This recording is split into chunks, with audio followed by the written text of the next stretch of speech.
ദില്ലി ദാലിയുടെ മറ്റൊരു ലക്കം പോഡ്കാസ്റ്റിലേക്ക് സ്വാഗതം. ഞാൻ എസ് ഗോപാലകൃഷ്ണൻ. ഈ ലക്കം പോഡ്കാസ്റ്റ് ഒരു ബുക്ക് ടോക്ക് ആണ്. ന്യൂസ് റൂമിലെ ഏകാകികൾ, അസാധാരണമായ ഒരു പുസ്തകത്തെക്കുറിച്ചാണ് ഞാൻ സംസാരിക്കാൻ പോകുന്നത്. പി രാംകുമാർ എഴുതിയ പുസ്തകമാണിത്.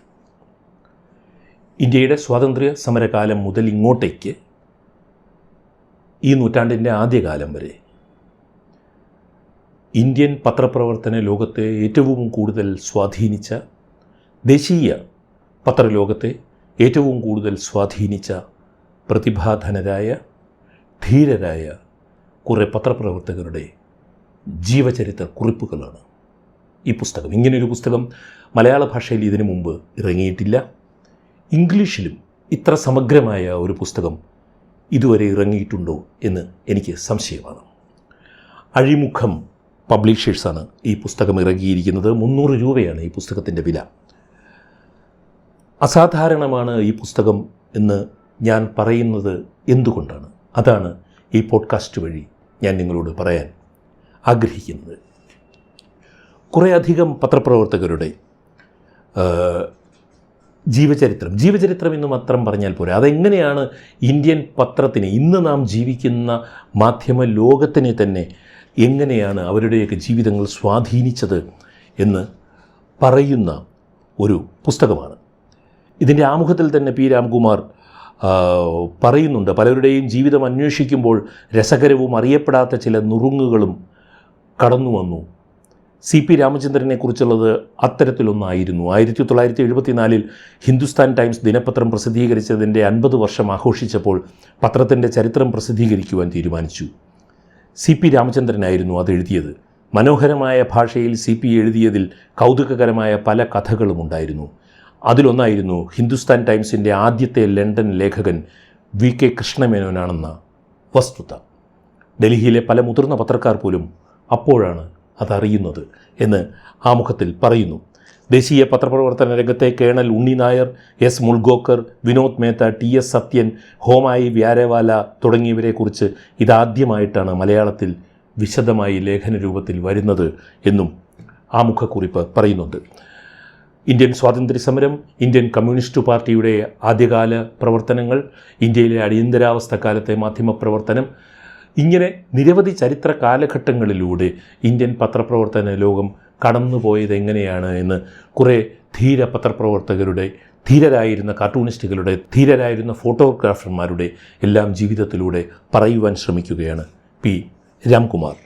ഇതിന് അവതാരിക എഴുതിയിരിക്കുന്നത് എം കെ ദാസാണ്, പ്രമുഖ പത്രപ്രവർത്തകനായ എം കെ ദാസാണ്. ദാസാറ് പറഞ്ഞ കുറച്ച് ഭാഗങ്ങൾ മാത്രം ഞാനിവിടെ വായിക്കുകയാണ്. 20-ാം നൂറ്റാണ്ടിൻ്റെ മധ്യവേളയിൽ അച്ചടി മാധ്യമ രംഗത്ത് ദശാബ്ദങ്ങൾ ചിലവിട്ട ഞങ്ങളെപ്പോലുള്ളവർക്ക് രാംകുമാറിൻ്റെ ഈ പുസ്തകം വായിക്കുമ്പോൾ ഇതിലൂടെ തങ്ങളും കടന്നു പോകുന്നതാണല്ലോ എന്ന തോന്നൽ ഉണരാതിരിക്കില്ല. അതൊരു സുവർണകാലമായിരുന്നു. അന്ന് അധീശത്വം പുലർത്തിയിരുന്ന ഇതിഹാസ തുല്യരിൽ ചിലരെയാണ് ഈ പുസ്തകത്തിൽ അവതരിപ്പിക്കുന്നത്. സ്വന്തം പ്രശസ്തിക്കൊത്ത വിധം തന്നെയായിരുന്നു അവരുടെ പ്രവൃത്തിയും. ദശാബ്ദങ്ങൾ പിന്നിട്ടിട്ടും അവരുടെ പ്രസക്തി നഷ്ടപ്പെടാത്തതും അതുകൊണ്ട് തന്നെ. തീർച്ചയായും അവരുടെ ചരിത്രം ഇതിലും എത്രയോ നേരത്തെ രചിക്കപ്പെടേണ്ടതായിരുന്നു. ആദ്യം ശത്രുതയുള്ള ഒരു സർക്കാരിൻ്റെയും അതിനുശേഷം പറയുന്ന എന്തിനും വഴങ്ങുന്ന ഒരു കൂട്ടം നിർവാഹക സമിതികൾക്കൊപ്പം ചേർന്ന ജനകീയ സർക്കാരുകളുടെയും മുന്നിൽ സജീവവും സ്വതന്ത്രവുമായ പത്രപ്രവർത്തനത്തിന് അടിത്തറയിട്ടത് അവരാണല്ലോ എന്ന് എം കെ ദാസ് പറയുന്നു. ഇനി ഞാൻ ഈ പുസ്തകത്തിൻ്റെ അധ്യായം തിരിച്ച് നിങ്ങളോട് പറയുവാൻ ആഗ്രഹിക്കുകയാണ്. ഈ പുസ്തകം വായിക്കുവാൻ ഈ പോഡ്കാസ്റ്റ് ഒരു പ്രേരക ശക്തിയാകണം എന്നുള്ള ആഗ്രഹം കൊണ്ടാണ്. ഈ പുസ്തക വിൽപ്പനയെ സഹായിക്കുവാനുള്ള ഒരു കമ്പോള താല്പര്യമല്ല. ഈ പുസ്തകം അസാധാരണമായ ഒരു പുസ്തകമാണ് എന്നുള്ളത് കൊണ്ട് മാത്രമാണ് ഈ പുസ്തകത്തിൻ്റെ വിശദാംശങ്ങളിലേക്ക് ഞാൻ ഈ പോഡ്കാസ്റ്റിൽ കടന്നു പോകുന്നത്. ഇതിൽ ആദ്യത്തെ അധ്യായം പോത്തൻ ജോസഫ് നേരോടെ നിർഭയം നടന്ന പത്രാധിപർ എന്നുള്ളതാണ്. അതിൽ തുടങ്ങുന്നത് തന്നെ ഇന്ത്യൻ പത്രപ്രവർത്തനത്തിലെ ഇതിഹാസമായിരുന്ന പോത്തൻ ജോസഫ് കടന്നുപോയിട്ട് അരനൂറ്റാണ്ട് കഴിഞ്ഞു. ഇന്ത്യൻ സ്വാതന്ത്ര്യത്തിന് മുൻപും പിന്നീടും പത്രപ്രവർത്തനത്തിലൂടെ സ്വാതന്ത്ര്യമാണ് പത്രാധിപരുടെ മുഖമുദ്ര എന്ന് വിശ്വസിക്കുകയും തെളിയിക്കുകയും ചെയ്ത പത്രപ്രവർത്തകനായിരുന്നു മലയാളിയായ ചെങ്ങന്നൂർ ഊരയിൽ ജോസഫിൻ്റെ മകൻ പോത്തൻ ജോസഫ്. സ്വാതന്ത്ര്യ സമര പ്രസ്ഥാനങ്ങളിൽ മഹാത്മാഗാന്ധിയുടെയും നെഹ്റുവിൻ്റെയും സഹപ്രവർത്തകനും മോത്തിലാൽ നെഹ്റുവിൻ്റെ ഇൻഡിപെൻഡൻറ്റിൻ്റെയും ഗാന്ധിയുടെ യങ് ഇന്ത്യയുടെയും എഡിറ്ററുമായിരുന്ന ബാരിസ്റ്റർ ജോർജ് ജോസഫിൻ്റെ സഹോദരനാണ് പോത്തൻ ജോസഫ്. ലീഡർ പത്രത്തിൻ്റെ എഡിറ്റർ CY ചിന്താമണി പോത്തൻ ജോസഫിനെ വിശേഷിപ്പിച്ചത് റോളിംഗ് സ്റ്റോൺ, ഒരു ഉരുളൻ കല്ല് എന്നാണ്. ഉരുളുന്ന കല്ലിൽ പായൽ പിടിക്കില്ല, എന്നാൽ പായൽ എന്തിന്, കല്ലിനു വേണ്ടത് മൂർച്ചയാണ് എന്നായിരുന്നു പോത്തൻ ജോസഫിൻ്റെ മറുപടി. പത്രങ്ങളിൽ നിന്നും പത്രങ്ങളിലേക്ക് അദ്ദേഹം മാറിക്കൊണ്ടിരുന്നു. അതാണ് ഈ ആദ്യ അധ്യായം പറയുന്നത്. പോത്തൻ ജോസഫിൻ്റെ ജീവചരിത്രകാരനായ TJS ജോർജ് എഴുതിയ ഒരു വാചകം രാംകുമാർ ഇതിൽ ഉദ്ധരിക്കുന്നുണ്ട്. ഒരു ചോദ്യവും ഉത്തരം നൽകാതെ വിട്ടില്ല, ഒരുത്തനെയും പോത്തൻ ജോസഫ് ചോദ്യം ചെയ്യാതെ വിട്ടില്ല എന്നുള്ളതാണ് ആ വാചകം. ബോംബെയിലെ ഒരു ഷിപ്പിംഗ് കമ്പനിയിൽ ജോലി ചെയ്തിരുന്ന കാർട്ടൂൺ വരയ്ക്കുന്ന യുവാവിനെ ഹിന്ദുസ്ഥാൻ ടൈംസിലേക്ക് ക്ഷണിച്ച് കാർട്ടൂണിസ്റ്റാക്കി എടുത്തതാണ് പോത്തൻ ജോസഫ് എന്ന പത്രാധിപരുടെ മറ്റൊരു മികച്ച സംഭാവന. ഇന്ത്യൻ പത്രങ്ങളിൽ കാർട്ടൂണിസ്റ്റിന് പ്രധാനപ്പെട്ട ഒരു സ്ഥാനമുണ്ടാക്കി കൊടുത്ത സംഭവമായിരുന്നു അത്. ഇന്ത്യൻ പൊളിറ്റിക്കൽ കാർട്ടൂണിൻ്റെ പിതാവായ കാർട്ടൂണിസ്റ്റ് ശങ്കറിൻ്റെ തുടക്കം പോത്തൻ ജോസഫിലൂടെ ആയിരുന്നു എന്നാണ് രാംകുമാർ പറയുന്നത്. പിന്നീട് ഹിന്ദുസ്ഥാൻ ടൈംസ് ഉയരങ്ങളിലേക്ക് കുതിച്ചെങ്കിലും പോത്തൻ ജോസഫ് ഉടമസ്ഥ ശല്യത്താൽ 4 വർഷത്തിന് ശേഷം അപമാനിതനായി പത്രത്തിൽ നിന്നും പുറത്തു പോവുകയായിരുന്നു. 1972 നവംബറിൽ പോത്തൻ ജോസഫ് മരിച്ചപ്പോൾ തൻ്റെ എഡിറ്ററെ സ്മരിച്ചുകൊണ്ട് ഹിന്ദുസ്ഥാൻ ടൈംസിലെ സഹപ്രവർത്തകനായിരുന്ന പേട്രിയറ്റിൻ്റെ സ്ഥാപക എഡിറ്ററായ എടത്തട്ട നാരായണൻ എഴുതി, ഹിന്ദുസ്ഥാൻ ടൈംസിലെ തിക്ത അനുഭവമാണ് പോത്തൻ ജോസഫിനെ മുഹമ്മദ് അലി ജിന്നയുടെ പത്രമായ ഡോൺ എഡിറ്റ് ചെയ്യാനും പിന്നീട് ബ്രിട്ടീഷ് സർക്കാരിൻ്റെ ഇൻഫർമേഷൻ ഓഫീസർ പദവി സ്വീകരിക്കാനും പ്രേരിപ്പിച്ചത് എന്ന്. ഈ അധ്യായത്തിൻ്റെ കൂടുതൽ വിശദാംശങ്ങളിലേക്ക് പോകുവാൻ ചലപതി റാവുവുമായിട്ടുള്ള അദ്ദേഹത്തിൻ്റെ ബന്ധങ്ങൾ, ഈവൻ മഹാത്മാഗാന്ധിയുമായിട്ടുള്ള ബന്ധങ്ങൾ, അദ്ദേഹത്തിൻ്റെ അതിപ്രശസ്തങ്ങളായ മുഖപ്രസംഗങ്ങൾ, ഇങ്ങനെ ഈ പോത്തൻ ജോസഫ് എന്ന വലിയ പത്രപ്രവർത്തകനെ സമഗ്രമായി അവതരിപ്പിക്കുന്ന ഒരു അധ്യായമാണ് ആദ്യത്തെ അധ്യായം പുസ്തകത്തിലെ. 1972 നവംബർ 5 ബാംഗ്ലൂരിലായിരുന്നു അദ്ദേഹത്തിൻ്റെ അന്ത്യം, പോത്തൻ ജോസഫിൻ്റെ അന്ത്യം. വ്യക്തികൾ കാലത്തിൻ്റെ തിരയടിയിൽ അപ്രത്യക്ഷമാകും, എന്നാൽ അവർ അവശേഷിപ്പിക്കുന്ന നന്മകൾ വരും തലമുറയെ പ്രചോദിപ്പിക്കും. പോത്തൻ ജോസഫിൻ്റെ ജീവിതം ഇന്ത്യൻ പത്രപ്രവർത്തനത്തിന് നൽകിയ സന്ദേശം അതാണ് എന്നാണ് ഈ അധ്യായം അവസാനിക്കുന്നത്. ഇനി ഞാൻ ഈ പുസ്തകത്തിലെ, അതായത് ന്യൂസ് റൂമിലെ ഏകാകികൾ എന്ന പുസ്തകത്തിലെ 2ാമത്തെ അധ്യായത്തിലേക്ക് പോവുകയാണ്. ചലപതി റാവു യുഗപ്രഭാവനായ പത്രാധിപർ എന്നതാണ്. ഇന്ത്യൻ പത്രപ്രവർത്തന ചരിത്രത്തിലെ പ്രധാനപ്പെട്ട ഒരു അധ്യായമാണ് മണികൊണ്ട ചലപതി റാവു. നെഹ്റു യുഗത്തിലെ പ്രശസ്തനായ പത്രാധിപന്മാരിൽ ഒരാൾ. 32 വർഷം തുടർച്ചയായി നാഷണൽ ഹെറാൾഡിൻ്റെ പത്രാധിപരും ഗ്രന്ഥകാരനും ഇന്ത്യയിലെ പത്രപ്രവർത്തകരുടെ ആദ്യ സംഘടനയുടെ സ്ഥാപക അംഗവുമായിരുന്നു അദ്ദേഹം. ഇന്ത്യൻ പത്രലോകത്തെ കുലകൂട്ടസ്ഥനായ ചലപതി റാവു ഓർമ്മയായിട്ട് 4 പതിറ്റാണ്ട് പിന്നിട്ടു. ഇപ്പോൾ വിവാദങ്ങളിൽ കുടുങ്ങിക്കിടക്കുന്ന 86 വയസ്സ് പൂർത്തിയായ നാഷണൽ ഹെറാൾഡ് ഇംഗ്ലീഷ് ദിനപത്രം ജവഹർലാൽ നെഹ്റുവിൻ്റെ പ്രിയപ്പെട്ട പത്രമായിരുന്നു എന്നുള്ളതാണ് ഈ അധ്യായത്തിലെ ആദ്യത്തെ ഖണ്ഡിക. മറ്റ് ചില ഭാഗങ്ങളിലേക്ക് ഞാൻ നിങ്ങളുടെ ശ്രദ്ധയെ ക്ഷണിക്കുകയാണ്. നെഹ്റുവിൻ്റെ വീക്ഷണങ്ങളും നയങ്ങളുമായിരുന്നു ചലപതി റാവുവിൻ്റെ വിശ്വാസ സംഹിത. അദ്ദേഹം ജീവിതാവസാനം വരെ അത് കാത്തുസൂക്ഷിച്ചു. അദ്ദേഹത്തിൻ്റെ ലേഖനങ്ങളും എഡിറ്റോറിയലുകളും അക്കാലത്ത് പരക്കെ അംഗീകരിക്കപ്പെട്ടു. മാർട്ടിൻ ലൂഥർ കിങ് വെടിയേറ്റ് മരിച്ചപ്പോൾ ചലപതി റാവു എഴുതിയ എഡിറ്റോറിയൽ പത്രലോകത്ത് അക്കാലത്തേറെ ചർച്ച ചെയ്യപ്പെട്ട ഒന്നായിരുന്നു. മനോഹരമായ ഭാഷാസ്വാധീനവും അന്താരാഷ്ട്ര വിഷയങ്ങളിലുമുള്ള അറിവും അദ്ദേഹം എഴുതുന്ന ലേഖനങ്ങളെ ശ്രദ്ധേയമാക്കി. നെഹ്റു യുഗത്തിൽ നാഷണൽ ഹെറാൾഡിന് ലഭിച്ച ജനസമ്മതിക്ക് പിന്നിൽ പത്രാധിപരായിരുന്ന ചലപതി റാവു ആയിരുന്നു എന്ന് പറഞ്ഞാൽ അത് അതിശയോക്തിയല്ല. നാഷണൽ ഹെറാൾഡിനേക്കാൾ പ്രശസ്തൻ അതിൻ്റെ പത്രാധിപരായ ചലപതി റാവു ആയിരുന്നു. തൻ്റെ പത്രത്തിൽ അദ്ദേഹം കർക്കശക്കാരനായ എഡിറ്ററായിരുന്നു. ഉദ്ദേശ്യശുദ്ധിയില്ലാതെ പത്രം ഉപയോഗിച്ച് നടത്തുന്ന ഏതൊരു നീക്കത്തെയും അദ്ദേഹം എതിർത്തിരുന്നു. പത്രപ്രവർത്തനത്തിൽ അധമമായി കരുതപ്പെടുന്നവയോട് ഒരിക്കലും സന്ധി ചെയ്യാത്ത ചലപതി റാവു ഒരിക്കൽ ദക്ഷിണാഫ്രിക്കയിലെ വർണ്ണവിവേചനത്തെ പിന്തുണച്ചെഴുതിയ ഹെറാൾഡിലെ സ്പോർട്സ് ലേഖകനെ തനിക്ക് പ്രിയപ്പെട്ടവനായിരുന്നിട്ടുകൂടി ജോലിയിൽ നിന്നും പുറത്താക്കാൻ ഒട്ടും മടിച്ചില്ല എന്ന് എഴുതിയിരിക്കുന്നു. 1975 അടിയന്തരാവസ്ഥ പ്രഖ്യാപിച്ച് പത്രസ്വാതന്ത്ര്യത്തിന് വിലക്കുകൾ ഏർപ്പെടുത്തിയപ്പോൾ ചലപതി റാവു മൗനം പാലിച്ചു. ഭരണകക്ഷിയുടെ ഔദ്യോഗിക പത്രമാണെന്ന് നീതീകരിക്കാമെങ്കിലും അദ്ദേഹത്തിനെ പോലെ മുതിർന്ന ഒരു പത്രാധിപർക്ക് യോജിച്ചതായിരുന്നില്ല പിന്നീടെടുത്ത നിലപാടുകൾ. നാഷണൽ ഹെറാൾഡിൻ്റെ മുൻ പേജിൽ ഗാന്ധി ഊന്നുവടിയുമായി നിൽക്കുന്ന സ്ഥിരമായി കൊടുത്തിരുന്ന ചിത്രം സെൻസർമാർ എടുത്തു കളഞ്ഞപ്പോൾ പോലും ചലപതി റാവു പ്രതികരിച്ചില്ല എന്ന് രാംകുമാർ എഴുതിയിരിക്കുന്നു. ചലപതി റാവുവിൻ്റെ ജീവിതത്തിലെ അവസാന കാലത്തെ ചില നിഴൽ വീണ കാലങ്ങളെക്കുറിച്ചാണ് രാംകുമാർ പറയുന്നത്. ഇനി നമ്മൾ പോകുന്നത് മൂന്നാമത്തെ അധ്യായത്തിലേക്കാണ്. കാലത്തിൻ്റെ സാക്ഷി ഫ്രാങ്ക് മൊറേസ് എന്നാണ് ഈ അധ്യായം. എൻ്റെ ദിലീപ് കുമാർ എന്നാണ് തൻ്റെ പത്രത്തിൻ്റെ എഡിറ്ററായ ഫ്രാങ്ക് മൊറേസിനെ ഇന്ത്യൻ എക്സ്പ്രസ് ഉടമ രാംനാഥ് ഗോയങ്ക വിശേഷിപ്പിച്ചത്. അക്കാലത്ത് ഇന്ത്യൻ എക്സ്പ്രസിൻ്റെ ചീഫ് എഡിറ്ററായിരുന്നു ഫ്രാങ്ക് മൊറേസ്. ദിലീപ് കുമാർ അന്നത്തെ ബോളിവുഡ് സൂപ്പർ താരവും. അതായത് ബോളിവുഡിലെ ഒരു സൂപ്പർ താരത്തിനോടാണ് അന്ന് ഇന്ത്യൻ എക്സ്പ്രസിൻ്റെ ഉടമയായ രാംനാഥ് ഗോയങ്ക ഫ്രാങ്ക് മൊറേസിനെ വിശേഷിപ്പിച്ചിരുന്നത് എന്നുള്ളതാണ്. ബ്രിട്ടീഷുകാരുടെ കീഴിൽ പത്രത്തിൽ ദീർഘകാലം ജോലി ചെയ്തതിനാൽ പത്രപ്രവർത്തനത്തിൽ നേടിയ അനുഭവ സമ്പത്തും ശരിയും തെറ്റും തിരിച്ചറിയാനുള്ള സൂക്ഷ്മബുദ്ധിയും നിശ്ചിതവും വ്യക്തതയുമുള്ള ചിന്താശക്തിയും ഫ്രാങ്ക് മൊറേസിനെ ഇന്ത്യയിലെ മികച്ച പത്രപ്രവർത്തകനാക്കി എന്ന് രാംകുമാർ പറയുന്നു. 1934 ഒരു assistant എഡിറ്ററായിട്ടാണ് Frank Moraes times of ഇന്ത്യയിൽ ചേരുന്നത്. ശതാബ്ദി ആഘോഷിച്ച ബ്രിട്ടീഷ് ഉടമസ്ഥതയുള്ള ബോംബെയിലെ ബോറി ബന്ദറിലെ കുലീനയായ വൃദ്ധ എന്നറിയപ്പെട്ട ടൈംസ് ഓഫ് ഇന്ത്യ ഇന്ത്യയിലെ ഏറ്റവും മികച്ച പത്രമായിരുന്നു. ടൈംസ് ഓഫ് ഇന്ത്യയിലെ തൻ്റെ ആരംഭകാലത്തെക്കുറിച്ച് ഫ്രാങ്ക് മൊറേസ് എഴുതി. ബ്രിട്ടീഷ് ഉടമസ്ഥതയിലെ പത്രമായ ടൈംസ് ഓഫ് ഇന്ത്യ ശതാബ്ദി പിന്നിട്ടിട്ടും സീനിയർ എഡിറ്റോറിയൽ സ്റ്റാഫും പ്രിൻറ്റിങ്ങിലെ ജോലിക്കാരും മുഴുവനും ബ്രിട്ടീഷുകാരായിരുന്നു. പത്രത്തിലെ എഡിറ്റോറിയൽ വിഭാഗത്തിലെ ഏക ഇന്ത്യക്കാരനായ അസിസ്റ്റൻ്റ് എഡിറ്ററായിരുന്നു ഞാൻ. ഫ്രാങ്ക് മൊറേസിൻ്റെ വാചകങ്ങളാണ്. സ്കോട്ട്ലൻഡുകാരനായ പ്രഗത്ഭനായ സർ ഫ്രാൻസിസ് ലോ ആയിരുന്നു എൻ്റെ എഡിറ്റർ. അദ്ദേഹം തൻ്റെ പത്രത്തെ നല്ല രീതിയിൽ നയിച്ചു. ഒരന്തർമുഖൻ, എങ്കിലും പ്രശ്നങ്ങളെ നിസ്സംഗത്വത്തോടുകൂടി നേരിടുന്ന ഒരു എഡിറ്റർ. ബ്രിട്ടീഷ് രാജിലെ ഇന്ത്യക്കാരോടുള്ള ചില വിവേചനങ്ങൾ കൊളോണിയൽ ഹാങ് ഓവറുകളുമായി അവിടെ എനിക്ക് അനുഭവപ്പെട്ടിരുന്നു. ഫ്രാങ്ക് മൊറേസ് എഴുതുന്നു. എഡിറ്റോറിയൽ സ്റ്റാഫ് ക്യാൻറ്റീനിൽ ഫ്രാങ്ക് മൊറേസിന് പ്രവേശനമില്ലായിരുന്നു. സ്വന്തം ഭക്ഷണം മാറിയിരുന്ന് കഴിക്കണമായിരുന്നു. അതുപോലെ അവർ ഉപയോഗിക്കുന്ന ശുചിമുറിയും ഉപയോഗിക്കുവാൻ അദ്ദേഹത്തിന് അനുവാദമില്ലായിരുന്നു.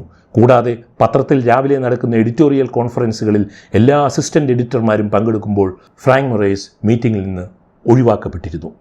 ഇങ്ങനെ പോവുകയാണ് ഈ അധ്യായം. ഫ്രാങ്ക് മൊറേസ് ഒരിക്കലും ബ്രിട്ടീഷ് വിരുദ്ധനായിരുന്നില്ല. ബ്രിട്ടീഷ് ഭരണമാണ് ശാസ്ത്രബോധവും നൂതനമായ സാങ്കേതിക വിദ്യകളും ഇന്ത്യക്ക് മുന്നിൽ തുറന്നിട്ടത് എന്ന് അദ്ദേഹം വിശ്വസിച്ചിരുന്നു. എന്തെല്ലാം ന്യൂനതകൾ ബ്രിട്ടീഷ് ഭരണത്തിനുണ്ടായാലും ജനാധിപത്യ വ്യവസ്ഥയും പാർലമെൻ്ററി സംവിധാനവും ഇന്ത്യക്ക് പരിചയപ്പെടുത്തിയത് അവരാണെന്ന് ഫ്രാങ്ക് മൊറേസ് ഉറച്ചു വിശ്വസിച്ചിരുന്നു. ഇനി മറ്റ് ചില ഭാഗങ്ങൾ കൂടി ഞാൻ വായിക്കുകയാണ്. മഹാത്മാഗാന്ധിയുടെ മകനും ഹിന്ദുസ്ഥാൻ ടൈംസിൻ്റെ മാനേജിംഗ് എഡിറ്ററുമായ ദേവദാസ് ഗാന്ധി മദ്യനിരോധനത്തിൽ പത്രങ്ങളുടെ നയം ചർച്ച ചെയ്യാനായി പ്രധാന പത്രങ്ങളുടെ എഡിറ്റർമാരുടെ ഒരു യോഗം വിളിച്ചു. യോഗത്തിൽ ഫ്രാങ്ക് മൊറേസ് മദ്യനിരോധനത്തിനെ ശക്തിയായി എതിർത്തു. ദേവദാസ് ഗാന്ധി മദ്യനിരോധനത്തിൻ്റെ ശക്തനായ വക്താവായിരുന്നു. രണ്ടുപേരും തങ്ങളുടെ വാദത്തിൽ ഉറച്ചു നിന്നു. പ്രൊഹിബിഷനെ അസംബന്ധമെന്ന് വിശേഷിപ്പിച്ച ഫ്രാങ്ക് മൊറേസ് മൊറാർജിയെയും അദ്ദേഹത്തിൻ്റെ നയത്തിനെയും പരിഹസിച്ചു. ടൈംസ് ഓഫ് ഇന്ത്യയുടെ എഡിറ്റർ 4 കാലിലായിരുന്നു യോഗത്തിൽ ഇതൊക്കെ സംസാരിച്ചത് എന്നൊരു പിന്നാമ്പുറ കഥ പിന്നീട് ബോംബെ പത്രലോകത്ത് ഫലിതമായി പ്രചരിച്ചിരുന്നു എന്നതായിരുന്നു ഇതിൻ്റെ ബാക്കി പത്രം. വളരെ വളരെ രസകരമാണ്, അനക്ഡോട്ടൽ ആണ് ഈ പുസ്തകം മുഴുവൻ. നമുക്ക് ഇതുവരെ പരിചയമല്ലാത്ത പല അനുഭവങ്ങളും പല ചരിത്ര സംഭവങ്ങളും ഇന്ത്യൻ പത്ര ലോകത്തിനകത്തുള്ള രഹസ്യങ്ങളും എല്ലാം നമ്മുടെ മുന്നിലേക്ക് കൊണ്ടുവരുന്ന ഒരു പുസ്തകമായതുകൊണ്ടാണ് ന്യൂസ് റൂമിലെ ഏകാകികൾ എന്ന പുസ്തകം ഒരു അസാധാരണ പുസ്തകമാണെന്ന് ഞാൻ ആദ്യമേ പറഞ്ഞത്. ഫ്രാങ്ക് മൊറേസിൻ്റെ അധ്യായത്തിൽ തന്നെ അദ്ദേഹം പറയുന്നു, ജനാധിപത്യ സോഷ്യലിസത്തിൽ ജനാധിപത്യത്തെക്കുറിച്ച് എപ്പോഴും ബോധവാനായിരുന്നു ജവഹർലാൽ നെഹ്റു. അദ്ദേഹം മാധ്യമ സ്വാതന്ത്ര്യത്തെ മാനിച്ചു. ഫ്രാങ്ക് മൊറേസ് എഴുതി. ഇന്ത്യൻ പ്രധാനമന്ത്രി നെഹ്റുവിനെ നേതാവായി ആദരിച്ചിരുന്ന മൊറേസ് അദ്ദേഹവുമായി നല്ല ബന്ധം പുലർത്തിയിരുന്നു. ആ അടുപ്പമാണ് 1957 ജവഹർലാൽ നെഹ്റുവിൻ്റെ ജീവചരിത്രം എഴുതുവാൻ മൊറേസിനെ പ്രേരിപ്പിച്ചത്. വളരെയേറെ സ്വീകരിക്കപ്പെട്ട നെഹ്റുവിൻ്റെ ജീവചരിത്രമായി മാറി അത്. ഒരു ഭാഗം കൂടെ വായിച്ചിട്ട് ഞാൻ അടുത്ത അധ്യായത്തിലേക്ക് പോവുകയാണ്. ഒരിക്കൽ ഇന്ദിരാഗാന്ധിയെ മന്ത്രിസഭയിലെ ഓൺലി മാൻ എന്ന് വിശേഷിപ്പിച്ച എഡിറ്ററായിരുന്നു ഫ്രാങ്ക് മൊറേസ്. പിന്നീട് ഇന്ദിരയുടെ വിജയം അംഗീകരിച്ചുകൊണ്ട് അദ്ദേഹം എഴുതി, ശ്രീമതി ഇന്ദിരാഗാന്ധി ക്രമസമാധാനം പുനഃസ്ഥാപിക്കുന്നതിലും അഴിമതി തടയുന്നതിലുമാണ് ശ്രദ്ധ കേന്ദ്രീകരിക്കേണ്ടത്. ശേഷം ഒരു വാചകം കൂടി മൊറേസ് കൂട്ടിച്ചേർത്തു, അധികാരം ഇന്ത്യൻ പ്രധാനമന്ത്രിയെ ഒരു സ്വേച്ഛാധിപതിയാക്കി മാറ്റരുത് എന്ന്. ആ വിശേഷണം പിന്നീട് ശരിയായിരുന്നു എന്ന് ഏതാനും വർഷങ്ങൾക്ക് ശേഷമുള്ള അടിയന്തരാവസ്ഥ ഇന്ത്യയിൽ തെളിയിക്കുകയും ചെയ്തു എന്ന് രാംകുമാർ വ്യക്തമായി എഴുതിയിരിക്കുന്നു. ഇനി ഈ പുസ്തകത്തിലെ ഏറ്റവും മനോഹരമായ ഒരു അധ്യായമെന്ന് ഞാൻ വിശ്വസിക്കുന്ന അധ്യായത്തിലേക്ക് പോവുകയാണ്. കൊറിയൻ ഹൃദയത്തിൽ ഇന്നും ജീവിക്കുന്ന മലയാളി രക്തസാക്ഷി. രാഷ്ട്രത്തലവന്മാർ, പ്രധാനമന്ത്രിമാർ, നോബൽ സമ്മാന ജേതാക്കൾ, പട്ടാള ജനറൽമാർ എന്നിവരൊക്കെയായിരുന്നു എപ്പോഴും അദ്ദേഹത്തിൻ്റെ സമ്പർക്ക വലയത്തിൽ. ഇംഗ്ലീഷിൽ മനോഹരമായി എഴുതുക മാത്രമല്ല, നന്നായി സംസാരിക്കുകയും ചെയ്തിരുന്ന അയാളെ കണ്ടുമുട്ടുന്നവരെല്ലാം ഇഷ്ടപ്പെട്ടു. നന്നായി ഇടപഴകുന്ന അയാൾ സ്ത്രീകളെയും പുരുഷന്മാരെയും ഒരുപോലെ ആകർഷിച്ചു. മരണം തൊട്ടടുത്ത് പതുങ്ങിയിരിക്കുമ്പോഴും പത്രപ്രവർത്തകനായി യുദ്ധമേഖലയിൽ കടന്നു ചെന്ന് നിർഭയം വാർത്തകൾ റിപ്പോർട്ട് ചെയ്തു. ധീരസൈനികൻ എന്നതിലുമുപരി 4 ഭൂഖണ്ഡങ്ങളിലും യാത്ര ചെയ്ത് വാർത്തകൾ മലയാളികളെ അറിയിച്ച ആദ്യ മലയാളി പത്രപ്രവർത്തകനായിരുന്നു കേണൽ ഉണ്ണി നായർ. ഒറ്റപ്പാലത്തെ പറളി എന്ന ചെറുഗ്രാമത്തിൽ നിന്ന് ആരംഭിച്ച് സംഭവബഹുലമായി വളർന്ന ആ ജീവിതം ദക്ഷിണ കൊറിയയിൽ 39-ാം വയസ്സിൽ അവസാനിക്കുകയായിരുന്നു. 75 കൊല്ലം മുൻപ് 1950 ഓഗസ്റ്റ് 12-ന് കൊറിയൻ യുദ്ധം റിപ്പോർട്ട് ചെയ്യുവാൻ ജീപ്പിൽ യാത്ര ചെയ്തിരുന്ന ഉണ്ണി നായർ സൗത്ത് കൊറിയയിലെ വെഗ്വാനിൽ വെച്ച് ഒരു കുഴി ബോംബ് സ്ഫോടനത്തിൽ കൊല്ലപ്പെടുകയായിരുന്നു. ഞാൻ ആദ്യമേ പറഞ്ഞു, അതിസാഹസികമായ ജീവിതമായിരുന്നു കേണൽ ഉണ്ണി നായർ എന്ന പത്രപ്രവർത്തകൻ്റേത്. അത് അതേ ആർജവത്തോടുകൂടി രാംകുമാർ ഈ പുസ്തകത്തിൽ അവതരിപ്പിക്കുന്നു. എല്ലാ വർഷവും ജൂൺ 25 കേണൽ ഉണ്ണി നായരുടെ ചരമദിനം കൊറിയ യുദ്ധദിനമായിട്ടാണ് ആചരിക്കുന്നത്. രാജ്യത്ത് ദേശീയ അവധിയാണത്. നഗരത്തിലെ കൊറിയൻ സർക്കാർ പ്രതിനിധികൾ ആ ദിവസം അവിടെ എത്തി കേണൽ ഉണ്ണി നായരുടെ ശവകുടീരത്തിൽ പുഷ്പാർച്ചന നടത്താറുണ്ട്. കേരളത്തിൽ അധികമാരും ഓർക്കാത്ത ഒരു രക്തസാക്ഷിക്ക് വിദേശ മണ്ണിൽ ലഭിക്കുന്ന അപൂർവ അംഗീകാരമാണ് ഇത്. ഈ പുസ്തകത്തിൻ്റെ ഈ അധ്യായത്തിൻ്റെ കൂടുതൽ ഭാഗങ്ങൾ ഞാൻ വായിക്കുന്നില്ല. നിങ്ങൾ ഈ പുസ്തകം തീർച്ചയായും വാങ്ങിച്ച് വായിക്കേണ്ടതാണ്. അപ്പോൾ അമേരിക്കയിലെ സ്ഥാനപതി വിജയലക്ഷ്മി പണ്ഡിറ്റാണ് ഉണ്ണി നായരെ കൊറിയയിലേക്കുള്ള UN പ്രതിനിധിയായി വിടുന്നത്. വാഷിങ്ടണിൽ ഭാര്യയെയും കുഞ്ഞിനെയും തനിച്ചാക്കി ഉണ്ണി നായർ അടുത്ത സാഹസങ്ങൾക്കായി കൊറിയയിലേക്ക് പറന്നു എന്നുള്ള ഭാഗവും പിന്നെ ഒരു ഭാഗം കൂടെ മാത്രമേ ഞാൻ വായിക്കാം. 2011 ഡോക്ടർ വിമല നായർ, 94 വയസ്സ്, ഉണ്ണി നായരുടെ വിധവ. ഡോക്ടർ വിമല നായർ തൃശ്ശൂരിൽ അന്തരിക്കുമ്പോൾ മനസ്സിൽ സൂക്ഷിച്ച ആഗ്രഹം അടുത്തുണ്ടായിരുന്ന ഏക മകൾ അമേരിക്കയിൽ ഡോക്ടറായിരുന്ന പാർവതി മോഹനോട് പറഞ്ഞു. തൻ്റെ ചിതാഭസ്മം ഭർത്താവിൻ്റെ സ്മാരകത്തിൽ നിമജ്ജനം ചെയ്യണമെന്നതായിരുന്നു അവരുടെ അവസാന ആഗ്രഹം. പിന്നീട് അമേരിക്കയിലിരുന്ന് ഡോക്ടർ പാർവതി മോഹൻ ഡേഗുവിലെ മേയറുടെ ഓഫീസുമായി ബന്ധപ്പെട്ട് കത്തിടപാടുകൾ നടത്തി. ഒടുവിൽ അത് സഫലമായി. 2012 ജൂണിൽ ഡോക്ടർ പാർവതി മോഹൻ ഡേഗുവിലെ, അതായത് കൊറിയയിലെ ഡേഗുവിലെ തൻ്റെ പിതാവിൻ്റെ സ്മാരകം സന്ദർശിച്ച് ചിതാഭസ്മം നിമജ്ജനം ചെയ്ത് തൻ്റെ അമ്മയുടെ അവസാന അഭിലാഷം നിറവേറ്റി എന്നുള്ളതാണ്. ഇനി ഞാൻ ഈ പുസ്തകത്തിൻ്റെ അടുത്ത അധ്യായത്തിലേക്ക് പോവുകയാണ്. മരണത്തിനും ജീവിതത്തിനും ബൈലൈൻ എഴുതിയ ശിവറാം. തൻ്റെ മരണവാർത്ത പത്രത്തിൽ വായിച്ച പത്രലേഖകൻ M. ശിവറാം കൊറിയയിലെ ഡെയ്ഗുവിൽ സ്ഫോടനത്തിൽ മരിച്ച പത്രപ്രവർത്തകരുടെ ചരമവാർത്ത താൻ ചെയ്യുന്ന വാർത്താ ഏജൻസിക്ക് അയച്ചു കൊടുത്തു. ഒരഭ്യർത്ഥനയോടെ, എൻ്റെ ബൈലൈൻ വെച്ച് ഈ വാർത്ത പ്രസിദ്ധീകരിക്കണം, എന്നാലേ ഞാൻ മരിച്ചിട്ടില്ലെന്നും ജീവനോടെ ഉണ്ടെന്നും എൻ്റെ വീട്ടുകാർക്ക് മനസ്സിലാകൂ. സംഭവം നടക്കുന്നത് 74 വർഷങ്ങൾക്ക് മുൻപാണ്. 1950 കൊറിയൻ യുദ്ധം.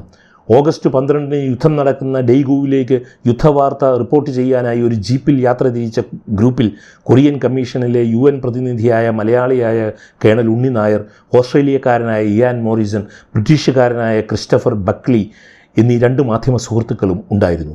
അതിന് കുറച്ച് മുൻപ് വരെ യുദ്ധവാർത്ത റിപ്പോർട്ട് ചെയ്യാൻ ഡെയ്ഗുവിൽ പതിവായി കേണൽ ഉണ്ണി നായരോടൊപ്പം ജീപ്പിൽ സവാരി പോകാറുള്ള ശിവറാം അന്ന് അത് ചെയ്യാതെ നേരെ വിമാനം കയറി ടോക്കിയോയിലേക്ക് പോയിരുന്നു. അതിനാൽ മരണത്തിൽ നിന്നും രക്ഷപ്പെട്ടു. സ്ഫോടനത്തിൽ പൊട്ടിത്തെറിച്ച ജീപ്പിൽ പതിവ് യാത്രക്കാരനായ ശിവറാം ഉണ്ടാകും എന്ന ധാരണയിലാണ് ഈ വാർത്ത എഴുതപ്പെട്ടതും പത്രങ്ങൾ ശിവറാം മരിച്ചതായി അച്ചടിച്ചതും. മറ്റൊരു ഭാഗം കൂടി വായിക്കാം. 77 വർഷങ്ങൾക്ക് മുൻപാണ്, ശരിക്കു പറഞ്ഞാൽ ഇന്ത്യ സ്വാതന്ത്ര്യം നേടിയ വർഷം 1947 ശിവറാം ലോകപ്രശസ്തമായ ആ വാർത്താ സ്കൂപ്പ് റിപ്പോർട്ട് ചെയ്തത്. റോയിട്ടേഴ്സിൻ്റെ മുഖ്യ വാർത്താ ലേഖകനായി ശിവറാം ബർമയിൽ പ്രവർത്തിക്കുകയായിരുന്നു. ജൂലൈ 17 രാവിലെ വാർത്തകളൊന്നും കിട്ടാതെ ശിവറാമും മറ്റൊരു പത്രപ്രവർത്തകനും റംഗൂണിൽ ബർമീസ് ഗവൺമെൻറ്റിൽ സെക്രട്ടേറിയറ്റിനടുത്ത് നിൽക്കുകയായിരുന്നു. 11 മണിക്ക് മന്ത്രിസഭായോഗം കഴിയും. എന്തെങ്കിലും വാർത്ത തടയും എന്ന് കരുതി അവർ കാത്തു നിൽക്കുമ്പോൾ വെടിയുതിർത്തുകൊണ്ട് 3 പട്ടാള ജീപ്പുകൾ പാഞ്ഞു വന്നു. ഉടനെ 2 പത്രലേഖകരും നിലത്ത് കമിഴ്ന്ന് കിടന്നതുകൊണ്ട് വെടിയേൽക്കാതെ കഷ്ടിച്ച് രക്ഷപ്പെട്ടു. ജീപ്പുകൾ വെടിയുതിർത്തുകൊണ്ട് നേരെ സെക്രട്ടേറിയറ്റിലേക്ക് പാഞ്ഞുപോയി. 2 മിനിറ്റുകൾക്കുള്ളിൽ ജീപ്പ് മടങ്ങി വന്നു. തുടരെ വെടിവെച്ച് പാഞ്ഞുപോയി. ശിവറാമും സുഹൃത്തും സെക്രട്ടേറിയറ്റ് കെട്ടിടത്തിലേക്ക് ഓടിക്കയറി. ക്യാബിനറ്റ് ചേരുന്ന മുറിയുടെ വാതിൽ അടച്ചിരുന്നില്ല. അത് തള്ളി തുറന്നപ്പോൾ പ്രധാനമന്ത്രി ആങ് സാനും അദ്ദേഹത്തിൻ്റെ മന്ത്രിമാരും വെടിയേറ്റ് രക്തത്തിൽ കുളിച്ചു മരിച്ചു കിടക്കുന്ന നടുക്കുന്ന കാഴ്ച കണ്ടു. ഒരാളൊഴിച്ച് 13 പേരും കൊല്ലപ്പെട്ടിരുന്നു. ശിവറാം എന്ന പത്രപ്രവർത്തകൻ്റെ 3ാം കണ്ണ് തുറന്നു. രാജ്യത്ത് ഉടനെ പ്രസ് സെൻസർഷിപ്പ് വരാം. മറ്റൊന്നും ശിവറാം ആലോചിച്ചില്ല. തൊട്ടടുത്തുള്ള ടെലിഗ്രാഫ് ഓഫീസിലേക്ക് ഓടി. ഏതാനും വരികൾ കുറച്ചു വാക്കുകളിൽ വാർത്ത എഴുതി ടെലിഗ്രാഫ് ഓഫീസിലെ ക്ലാർക്കിനെ ഏൽപ്പിച്ചു. സെക്രട്ടേറിയറ്റിൽ ബർമീസ് മന്ത്രിസഭ കൂടിക്കൊണ്ടിരിക്കെ അജ്ഞാതരായ ഏതാനും തോക്കുധാരികൾ സെക്രട്ടേറിയറ്റിലേക്ക് തള്ളിക്കയറുകയും മന്ത്രിസഭാ അംഗങ്ങളെ മുഴുവൻ വെടിവെക്കുകയും ചെയ്തിരിക്കുന്നു. അത് വായിച്ച ടെലിഗ്രാഫ് ക്ലാർക്കിൻ്റെ കണ്ണുകൾ വികസിച്ചു. അയാൾ മുന്നിൽ നിന്ന പത്ര റിപ്പോർട്ടറെ ചൂഴ്ന്നു നോക്കി. ഇയാൾക്കെന്താ കിറുക്കുണ്ടോ? താനിപ്പോൾ സെക്രട്ടേറിയറ്റിൽ നിന്നും വരികയാണെന്നും സംഭവം നേരിൽ കണ്ടതാണെന്നും ശിവറാം ക്ലാർക്കിനോട് തർപ്പിച്ചു പറഞ്ഞു. ക്ലാർക്ക് ഏതായാലും തർക്കിക്കാൻ നിന്നില്ല. അയാൾ കമ്പി സന്ദേശം ലണ്ടനിലെ റോയിട്ടേഴ്സിൻ്റെ ആസ്ഥാനത്തേക്ക് അയച്ചു. ലണ്ടനിലെ ഓഫീസിൽ ടെലിപ്രിൻ്ററിൽ ഈ വാർത്ത പ്രത്യക്ഷപ്പെട്ടപ്പോൾ ലോകം നടുങ്ങി. കലാപകാരികൾ വെടിവെച്ചു കൊന്ന ജനറൽ ആങ് സാൻ ആധുനിക ബർമയുടെ പിതാവായി അറിയപ്പെട്ട ദേശീയ നേതാവായിരുന്നു. ബർമീസ് കമ്മ്യൂണിസ്റ്റ് പാർട്ടിയുടെ സ്ഥാപക നേതാവായ ആങ് സാൻ ബ്രിട്ടീഷ് കോളനി വാഴ്ചയ്ക്കെതിരെ ബർമയ്ക്ക് വേണ്ടി പോരാടിയ ദേശീയവാദിയായിരുന്നു. ബർമ സ്വതന്ത്രമാകുന്നതിന് 6 മാസം മുൻപാണ് അദ്ദേഹം തോക്കിനിരയായത്. പ്രശസ്ത വിമോചന പോരാളിയും സമാധാനത്തിന് നോബൽ സമ്മാനം നേടിയ ആളുമായ ആങ് സാൻ സൂക്കി ഇദ്ദേഹത്തിൻ്റെ ഇളയ മകളാണ്. ഈ പുസ്തകത്തിലെ അടുത്ത അധ്യായം സാഹസിക പത്രപ്രവർത്തനം ചിട്ടയാക്കിയ ബ്ലിറ്റ്സും RK കരഞ്ജിയയും എന്നതാണ്. എപ്പോഴും കുഴപ്പത്തിൽ ചാടാൻ ശ്രമിക്കുക, ചാടിക്കഴിഞ്ഞാൽ കരകയറാൻ ശ്രമിക്കുക. ബ്ലിറ്റ്സ് വാരികയുടെ എഡിറ്ററായിരുന്ന RK കരഞ്ജിയയുടെ പത്രപ്രവർത്തനത്തിലെ വിശ്വാസ പ്രമാണമായിരുന്നു അത്.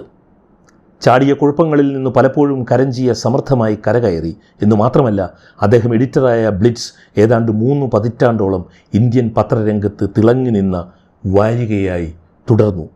അവിഭക്ത ഇന്ത്യയിലെ ബലൂചിസ്ഥാനിലെ ഒരു പാഴ്സി കുടുംബത്തിൽ ജനിച്ച റുസ്തോം ഖുർഷോദ്ജി കരഞ്ജിയ ബോംബെയിൽ വന്ന് പാഴ്സി സമൂഹത്തിൽ ചേക്കേറിയ വ്യക്തിയായിരുന്നു. ചില വിദേശ പത്രങ്ങളുടെ ലേഖകനായി പത്രപ്രവർത്തനം ആരംഭിച്ച കരഞ്ജിയ 2ാം ലോക മഹായുദ്ധകാലത്ത് ടൈംസ് ഓഫ് ഇന്ത്യയിൽ ചേർന്ന് ബർമയിൽ പോയി യുദ്ധവാർത്തകൾ റിപ്പോർട്ട് ചെയ്തതോടുകൂടി ശ്രദ്ധേയനായി എന്നാണ് ഈ അധ്യായത്തിൻ്റെ ആദ്യ ഭാഗങ്ങൾ തുടങ്ങുന്നത്. ആദ്യ ഭാഗങ്ങൾ ഇതാണ് പരാമർശിക്കുന്നത്.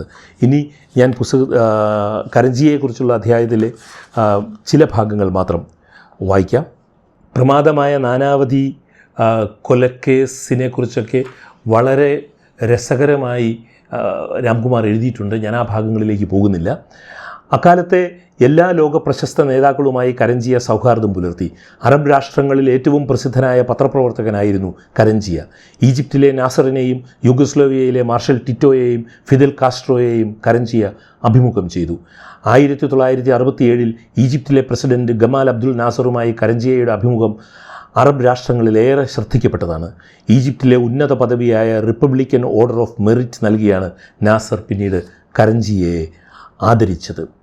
ഇറാനിലെ ഷായായിരുന്നു കരഞ്ജിയെ അഭിമുഖം നടത്തിയ മറ്റൊരു പ്രശസ്ത നേതാവ്. ഷായുമായി വളരെ അടുപ്പം പുലർത്തിയ ചുരുക്കം ഇന്ത്യൻ പത്രപ്രവർത്തകരിൽ ഒരാളായിരുന്നു കരഞ്ജിയ. 70കളുടെ പകുതിയായപ്പോഴേക്കും കരഞ്ജിയയും ബ്ലിറ്റ്സും കിതയ്ക്കാൻ തുടങ്ങിയിരുന്നു. ആദ്യകാലങ്ങളിൽ കരഞ്ജിയയുടെ എഡിറ്റർ മേശയിൽ ഒരു ചെറിയ ബോർഡ് കൊത്തിവെച്ചിരുന്നു. Consistency is the virtue of an ass. സ്ഥിരത എന്നത് കഴുതയുടെ നന്മയാണ് എന്ന്. ഇത് ശരിവയ്ക്കുന്ന വിധത്തിൽ രാഷ്ട്രീയ തകിടം മറിച്ചിൽ കരഞ്ജിയയ്ക്കുണ്ടായി. ഇടതുപക്ഷം വിട്ട് വലതുപക്ഷത്തേക്ക് നീങ്ങി. ഒടുവിൽ ഹിന്ദുത്വത്തിലായി വിശ്വാസം. ആൾദൈവം സായിബാബയെ അഭിമുഖം ചെയ്തതോടുകൂടി ഭക്തിമാർഗത്തിലേക്ക് നീങ്ങി. അടിയന്തരാവസ്ഥയിൽ ഒരു എതിർപ്പും ഇല്ലാതെ നിശബ്ദനായിരുന്നു. ഇതൊക്കെ ബ്ലിറ്റ്സിനെയും ബാധിച്ചു. വ്യക്തിത്വവും പ്രസക്തിയും നഷ്ടപ്പെട്ട ഒരു സാധാരണ പ്രസിദ്ധീകരണമായി പിന്നീട് ബ്ലിറ്റ്സ്. ഇനി ഞാൻ പോകുന്നത് ഇന്ത്യൻ വായനക്കാരെ ചിന്തിപ്പിക്കാൻ പഠിപ്പിച്ച മലയാളി പത്രാധിപർ കൃഷ്ണരാജ് എന്നുള്ളതാണ്. ഇക്കണോമിക് ആൻഡ് പൊളിറ്റിക്കൽ വീക്കിലിയെ, അതിന്, ഇന്ത്യൻ അക്കാദമിക് ലോകത്തും ഇന്ത്യൻ രാഷ്ട്രീയ ലോകത്തും ഇന്ത്യൻ പണ്ഡിത ലോകത്തുമുണ്ടായ വലിയ സ്ഥാനം ഉറപ്പുവരുത്തിയ വലിയ പത്രാധിപരായ കൃഷ്ണരാജിനെക്കുറിച്ചുള്ള ഉദാത്തമായ ഒരധ്യായമാണ് ഇന്ത്യൻ വായനക്കാരെ ചിന്തിക്കാൻ പഠിപ്പിച്ച മലയാളി പത്രാധിപർ എന്നത്. സ്വതന്ത്ര ഇന്ത്യയിൽ ലിബറൽ ഇടതുപക്ഷ പ്രസിദ്ധീകരണമായ ഇക്കണോമിക് ആൻഡ് പൊളിറ്റിക്കൽ വീക്കിലിയുടെ 3 പതിറ്റാണ്ട് ഇന്ത്യയുടെ സാമ്പത്തിക, രാഷ്ട്രീയ, സാമൂഹിക വ്യവസ്ഥകളെ വിശകലനം ചെയ്ത് വായനക്കാർക്ക് നൽകി ചിന്തിക്കാൻ പ്രേരിപ്പിച്ച എഡിറ്ററായിരുന്നു കൃഷ്ണരാജ്. നിഖിൽ ചക്രവർത്തിയുടെ മെയിൻ സ്ട്രീം, രമേഷ് ഥാപ്പറുടെ സെമിനാർ, സമർ സെന്നിൻ്റെ ഫ്രോണ്ടിയർ, എടത്തട്ട നാരായണൻ്റെ ലിങ്ക് തുടങ്ങിയ പ്രസിദ്ധീകരണങ്ങൾ 60കളിലും 70കളിലും പുരോഗമന ആശയക്കാരിൽ അളവറ്റ സ്വാധീനം ചെലുത്തിയിരുന്നു.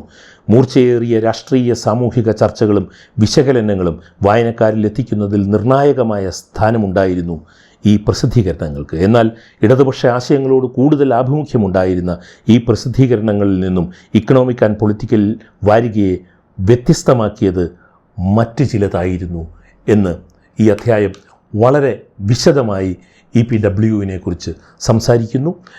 KN രാജ് എങ്ങനെയാണ് കൃഷ്ണരാജിനെ, ഡോക്ടർ KN രാജ് എങ്ങനെയാണ് കൃഷ്ണരാജ് എന്ന പത്രാധിപരെ കണ്ടെത്തി സച്ചിൻ ചൗധരിയെ, അതായത് ഇക്കണോമിക് വീക്കിലിയുടെ എഡിറ്ററായിരുന്ന സച്ചിൻ ചൗധരിയുടെ മുന്നിൽ അവതരിപ്പിക്കുന്നത് എന്നതൊക്കെ വളരെ ചരിത്ര പ്രാധാന്യമുള്ള ഒരു ലേഖനമാണ്. ഇത് കൃഷ്ണരാജ് അതിൻ്റെ എഡിറ്ററായി 1969 ഡിസംബർ മുതൽ 2004 ജനുവരി 17 വരെ, അദ്ദേഹത്തിൻ്റെ അവസാന ദിവസം വരെ ദീർഘമായ 35 വർഷക്കാലം കൃഷ്ണരാജ് ഇതിൻ്റെ പത്രാധിപരായി തുടർന്നു എന്നുള്ളതാണ്. അടിയന്തരാവസ്ഥയ്ക്ക് തൊട്ട് മുൻപ് 1975 ജൂൺ 17 EPWൻ്റെ എഡിറ്റോറിയൽ കേഴുക പ്രിയ നേതാവേ എന്ന പറഞ്ഞുകൊണ്ട് ഇന്ദിരാഗാന്ധിയെ വിമർശിച്ചുകൊണ്ട് ഒരു എഡിറ്റോറിയൽ എഴുതിയിരുന്നു. അടുത്ത അധ്യായം ചിരിയുടെ സർദാർ ചിന്തയുടെയും ഖുശ്വന്ത് സിംഗിനെ കുറിച്ചുള്ള അധ്യായമാണ് ഇത്. ദൈവത്തെയോ മനുഷ്യനെയോ വെറുതെ വിടാത്ത ഒരുവൻ ഇതാ ഇവിടെ കിടക്കുന്നു. അതായത് സ്വന്തം ഒബിച്വറി ഖുശ്വന്ത് സിംഗ് എഴുതിയതിലെ ഒരു ഭാഗമാണ്. സ്വന്തം ഒബിച്വറി ഖുശ്വന്ത് സിംഗ് എഴുതിയതിൻ്റെ ഒരു ഭാഗമാണ് ആദ്യ ഉദ്ധരണിയായി രാംകുമാർ ഈ പുസ്തകത്തിൽ കൊടുത്തിരിക്കുന്നത്. ദൈവത്തെയോ മനുഷ്യനെയോ വെറുതെ വിടാത്ത ഒരുവൻ ഇവിടെ കിടക്കുന്നു. അവന് വേണ്ടി കണ്ണുനീർ വീഴ്ത്താതിരിക്കുക. അവൻ ഒരു മൺതിട്ട മാത്രമായിരുന്നു. അനാവശ്യങ്ങൾ എഴുതിക്കൂട്ടുക രസമായിരുന്നു അവന്. ദൈവത്തിന് നന്ദി, അവൻ മരിച്ചുവല്ലോ ഈ ആഭാസൻ എന്നാണ് ഖുശ്വന്ത് സിംഗ് എഴുതി വച്ചിരുന്നത്. പക്ഷേ അതിനു മുൻപ് അദ്ദേഹത്തിന് 68 വയസ്സുള്ളപ്പോൾ തന്നെ, അദ്ദേഹം 90 വയസ്സ് കഴിഞ്ഞതിന് ശേഷമാണ് അദ്ദേഹം അന്തരിച്ചതെന്ന് നമുക്കറിയാം. എന്നാൽ 68 വയസ്സ് കഴിഞ്ഞപ്പോൾ സൺഡേ ഒബ്സർവറിൽ അദ്ദേഹത്തിൻ്റെ ഒരു ചരമക്കുറിപ്പ് പ്രത്യക്ഷപ്പെട്ടിരുന്നു. അത് ഞാൻ വായിക്കാം. അദ്ദേഹത്തിന് 68 വയസ്സുണ്ടായിരുന്നപ്പോൾ അദ്ദേഹത്തിൻ്റെ ചരമക്കുറിപ്പ് സൺഡേ ഒബ്സർവറിൽ വന്നതാണ്. ഖുശ്വന്ത് സിംഗ് കഴിഞ്ഞയാഴ്ച ഉറക്കത്തിൽ അന്തരിച്ചുവെന്ന് വായിച്ചപ്പോൾ എനിക്ക് സങ്കടം തോന്നി. ഇത്രയും ശബ്ദകോലാഹലമുണ്ടാക്കിയ ധീരേൻ ഭഗത് എന്ന പത്രപ്രവർത്തകൻ എഴുതിയ ചരമക്കുറിപ്പാണ്. അദ്ദേഹം ജീവിച്ചിരിക്കുമ്പോൾ എഴുതിയതാണ്. ഇത്രയും ശബ്ദകോലാഹലമുണ്ടാക്കിയ ഒരു മനുഷ്യന് എന്തൊരു ശാന്തമായ അന്ത്യം. പരിഹാസത്തെ ദൈവങ്ങൾ പരിഹസിക്കുന്നത് നോക്കൂ. ജീവിതത്തിൻ്റെ ഓരോ ഘട്ടത്തിലും വൈരുദ്ധ്യങ്ങൾ ഖുശ്വന്ത് സിംഗിനെ വലയം ചെയ്തു. താനൊരു മദ്യപനാണെന്ന് വരുത്തുവാൻ അയാൾ ശ്രമിച്ചു. എനിക്കറിയാവുന്ന ഏറ്റവും കഠിനാധ്വാനിയും കൃത്യനിഷ്ഠയുമുള്ള ആളായിരുന്നു അദ്ദേഹം. അദ്ദേഹം അജ്ഞേയവാദം പ്രഖ്യാപിച്ചു, എന്നാൽ കീർത്തനം ആസ്വദിച്ചു. കുറച്ചു പേർക്ക് മാത്രമേ അങ്ങനെ ചെയ്യാൻ കഴിയൂ. അദ്ദേഹം ദേശീയ തലത്തിൽ പ്രശസ്തനായ ഒരു വഷളൻ എന്നറിയപ്പെട്ടു. ഒറ്റയ്ക്ക് പ്രവർത്തിച്ചു. ശൂന്യമായ പാത്രങ്ങളാണ് ഏറ്റവും കൂടുതൽ ശബ്ദമുണ്ടാക്കുന്നത്. എന്നാൽ ഖുശ്വന്ത് സിംഗിൽ മറ്റുള്ളവരിൽ നിന്നും തട്ടിയെടുത്ത സ്കോച്ച് എപ്പോഴും നിറഞ്ഞിരുന്നു. എല്ലാത്തിലും സജീവമായിരുന്ന ഒരു മനുഷ്യൻ. ഞാനിതെഴുതുമ്പോഴും ഖുശ്വന്ത് സിംഗ് മാലാഖമാരുടെ പാവാടകൾ മുകളിലേക്ക് ഉയർന്നു പൊന്തുന്നുണ്ടോ എന്ന് നോക്കുന്ന തിരക്കിലാണ് എന്ന് എനിക്ക് ഉറപ്പുണ്ട് എന്ന് ധീരേൻ ഭഗത് എന്ന പത്രപ്രവർത്തകൻ എഴുതിയ ഈ ചരമക്കുറിപ്പ് വായിച്ച് പലരും ഖുശ്വന്ത് സിംഗിൻ്റെ ഭാര്യയ്ക്ക് അനുശോചന സന്ദേശങ്ങളും കത്തുകളും അയച്ചു. അവരൊന്നും ആ ലേഖനം മുഴുവൻ വായിക്കാത്തവരായിരുന്നു. ജീവിച്ചിരിക്കുമ്പോൾ സ്വന്തം ചരമക്കുറിപ്പ് വായിക്കുവാൻ ഭാഗ്യം സിദ്ധിക്കുക അപൂർവമാണ്. എന്നാൽ അത് ഖുശ്വന്ത് സിംഗിനെ ചൊടിപ്പിക്കുകയോ കോപാകുലനാക്കുകയോ ചെയ്തില്ല. അദ്ദേഹം പ്രതികരിച്ചതേയില്ല. മരിച്ചവരെ പോലും വെറുതെ വിടാത്ത ആളാണ് അദ്ദേഹം എന്ന് ഓർക്കുക.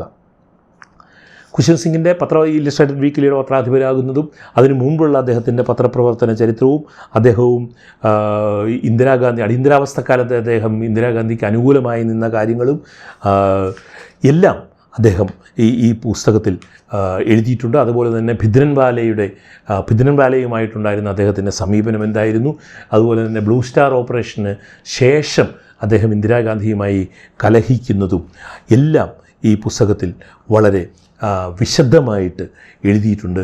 അതിമനോഹരമായ ഒരധ്യായമാണ് എന്തുകൊണ്ടും ഖുശ്വന്ത് സിംഗിനെ കുറിച്ചുള്ളത്. അടുത്ത അധ്യായം എസ് മുൾഗോങ്കർ, പത്രപ്രവർത്തനത്തിലെ വേറിട്ട മുഖം. Good morning sir. എഡിറ്ററുടെ ക്യാബിനിലെത്തി തന്നെ അഭിവാദ്യം ചെയ്ത പുതുതായി ജോലിയിൽ ചേർന്ന വനിതാ സബ് എഡിറ്ററോട് ഇന്ത്യൻ എക്സ്പ്രസ് ഇംഗ്ലീഷ് ദിനപത്രത്തിൻ്റെ ചീഫ് എഡിറ്ററായ മുൾഗോങ്കർ പറഞ്ഞു, പത്രപ്രവർത്തകരിൽ വലിപ്പച്ചെറുപ്പമില്ല. എന്നെ മിസ്റ്റർ മുൾഗോങ്കർ എന്ന് വിളിച്ചാൽ മതി.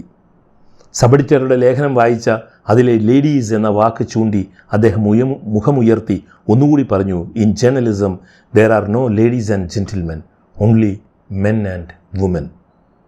കണ്ടെത്താനും പ്രോത്സാഹിപ്പിക്കാനും അറിവ് മറ്റുള്ളവർക്ക് പകരാനും അവർ എപ്പോഴും ഉത്സുകരാണ്. വംശനാശ ഭീഷണി നേരിടുന്ന ജീവികളാണ് ഇന്നവർ. അത്തരമൊരാളായിരുന്നു ഇന്ത്യൻ പത്രലോകത്തെ അസാധാരണ എഡിറ്ററായിരുന്ന എസ് മുൾഗോങ്കർ എന്ന് രാംകുമാർ പറയുന്നു. സ്വതന്ത്ര ഇന്ത്യയിലെ ഏറ്റവും പ്രഗത്ഭരായ പത്രാധിപന്മാരിൽ ഒരാളായിരുന്നു ശ്രീകൃഷ്ണ മുൾഗോങ്കർ. നയപരമായ കാര്യങ്ങളിൽ 2 ഇന്ത്യൻ പ്രധാനമന്ത്രിമാരെ നിർഭയം എതിർത്തയാൾ. ഇന്ത്യയുടെ റുഡ്യാർഡ് കിപ്ലിംഗ് എന്ന് പത്രലോകത്തറിയപ്പെട്ട അദ്ദേഹം വ്യക്തവും മനോഹരവുമായ എഡിറ്റോറിയലുകളിലൂടെയും അഭിപ്രായങ്ങളിലൂടെയും ദേശീയ സ്വഭാവമുള്ള പൊതുപ്രശ്നങ്ങളെ ശസ്ത്രക്രിയാ വിദഗ്ധനെ പോലെ താൻ എഡിറ്ററായ പത്രങ്ങളിലൂടെ കൈകാര്യം ചെയ്തു. Design, proof reading, reporting, sub editing എന്നിവയുൾപ്പെടെ പത്രപ്രവർത്തനത്തിൻ്റെ എല്ലാ വശങ്ങളും അടുത്തറിയുന്ന എഡിറ്റർമാരുടെ ശ്രേണിയിലെ അവസാനത്തെ ഇന്ത്യൻ എഡിറ്ററായിരുന്നു അദ്ദേഹം എന്ന് പറയുന്നു. ഒരു പാരഗ്രാഫ് കൂടി മാത്രമേ ഞാൻ വായിക്കുന്നുള്ളൂ, സമയപരിമിതി മൂലം. സ്വാതന്ത്ര്യ സമരകാലത്ത് ദേശീയ പ്രസ്ഥാനത്തെ പിന്തുണച്ച പത്രമാണ് ഹിന്ദുസ്ഥാൻ ടൈംസ്. 1930കളിൽ മുങ്ങാൻ പോയ ഹിന്ദുസ്ഥാൻ ടൈംസിനെ രക്ഷപ്പെടുത്തി രാജ്യത്തെ മികച്ച പത്രമാക്കിയത് പോത്തൻ ജോസഫാണെങ്കിൽ അതിൻ്റെ രൂപവും ഭാവവും ആധുനികവൽക്കരിച്ചത് മുൾഗോങ്കർ ആയിരുന്നു. ജനാധിപത്യ രാജ്യങ്ങളിലുള്ള പത്രങ്ങളുടെ പ്രൊഫഷണൽ നൈതികത ഉൾക്കൊണ്ട മുൾഗോങ്കർ അവ തൻ്റെ പത്രത്തിൽ നടപ്പിലാക്കി. എഡിറ്ററായി മാസങ്ങൾക്കുള്ളിൽ അദ്ദേഹം ഹിന്ദുസ്ഥാൻ ടൈംസിൻ്റെ സംസ്കാരം മാറ്റിമറിച്ചു. ഇതിനായി അദ്ദേഹം സ്വയം 2 ജോലികൾ ചെയ്തു. വാർത്താ പേജുകളിൽ വിമർശനാത്മക വീക്ഷണം അവതരിപ്പിക്കുക, കോൺഗ്രസിൽ നിന്ന് അകലം പാലിക്കുക, പത്രത്തിൻ്റെ എഡിറ്റോറിയൽ വശം ശക്തിപ്പെടുത്തുക. അതിനായി പുത്തൻ പ്രതിഭകളെ അദ്ദേഹം പത്രത്തിലേക്ക് കൊണ്ടുവന്നു. രജീന്ദർ പുരി എന്ന കാർട്ടൂണിസ്റ്റ്, കിഷോർ പരേഖ് എന്ന ഫോട്ടോഗ്രാഫർ എന്നിവരൊക്കെ മുൾഗോങ്കറുടെ കണ്ടുപിടുത്തമായിരുന്നു. ഇരുവരും പിന്നീട് അവരുടെ മേഖലയിൽ രാജ്യാന്തര പ്രശസ്തരായി അറിയപ്പെട്ടു.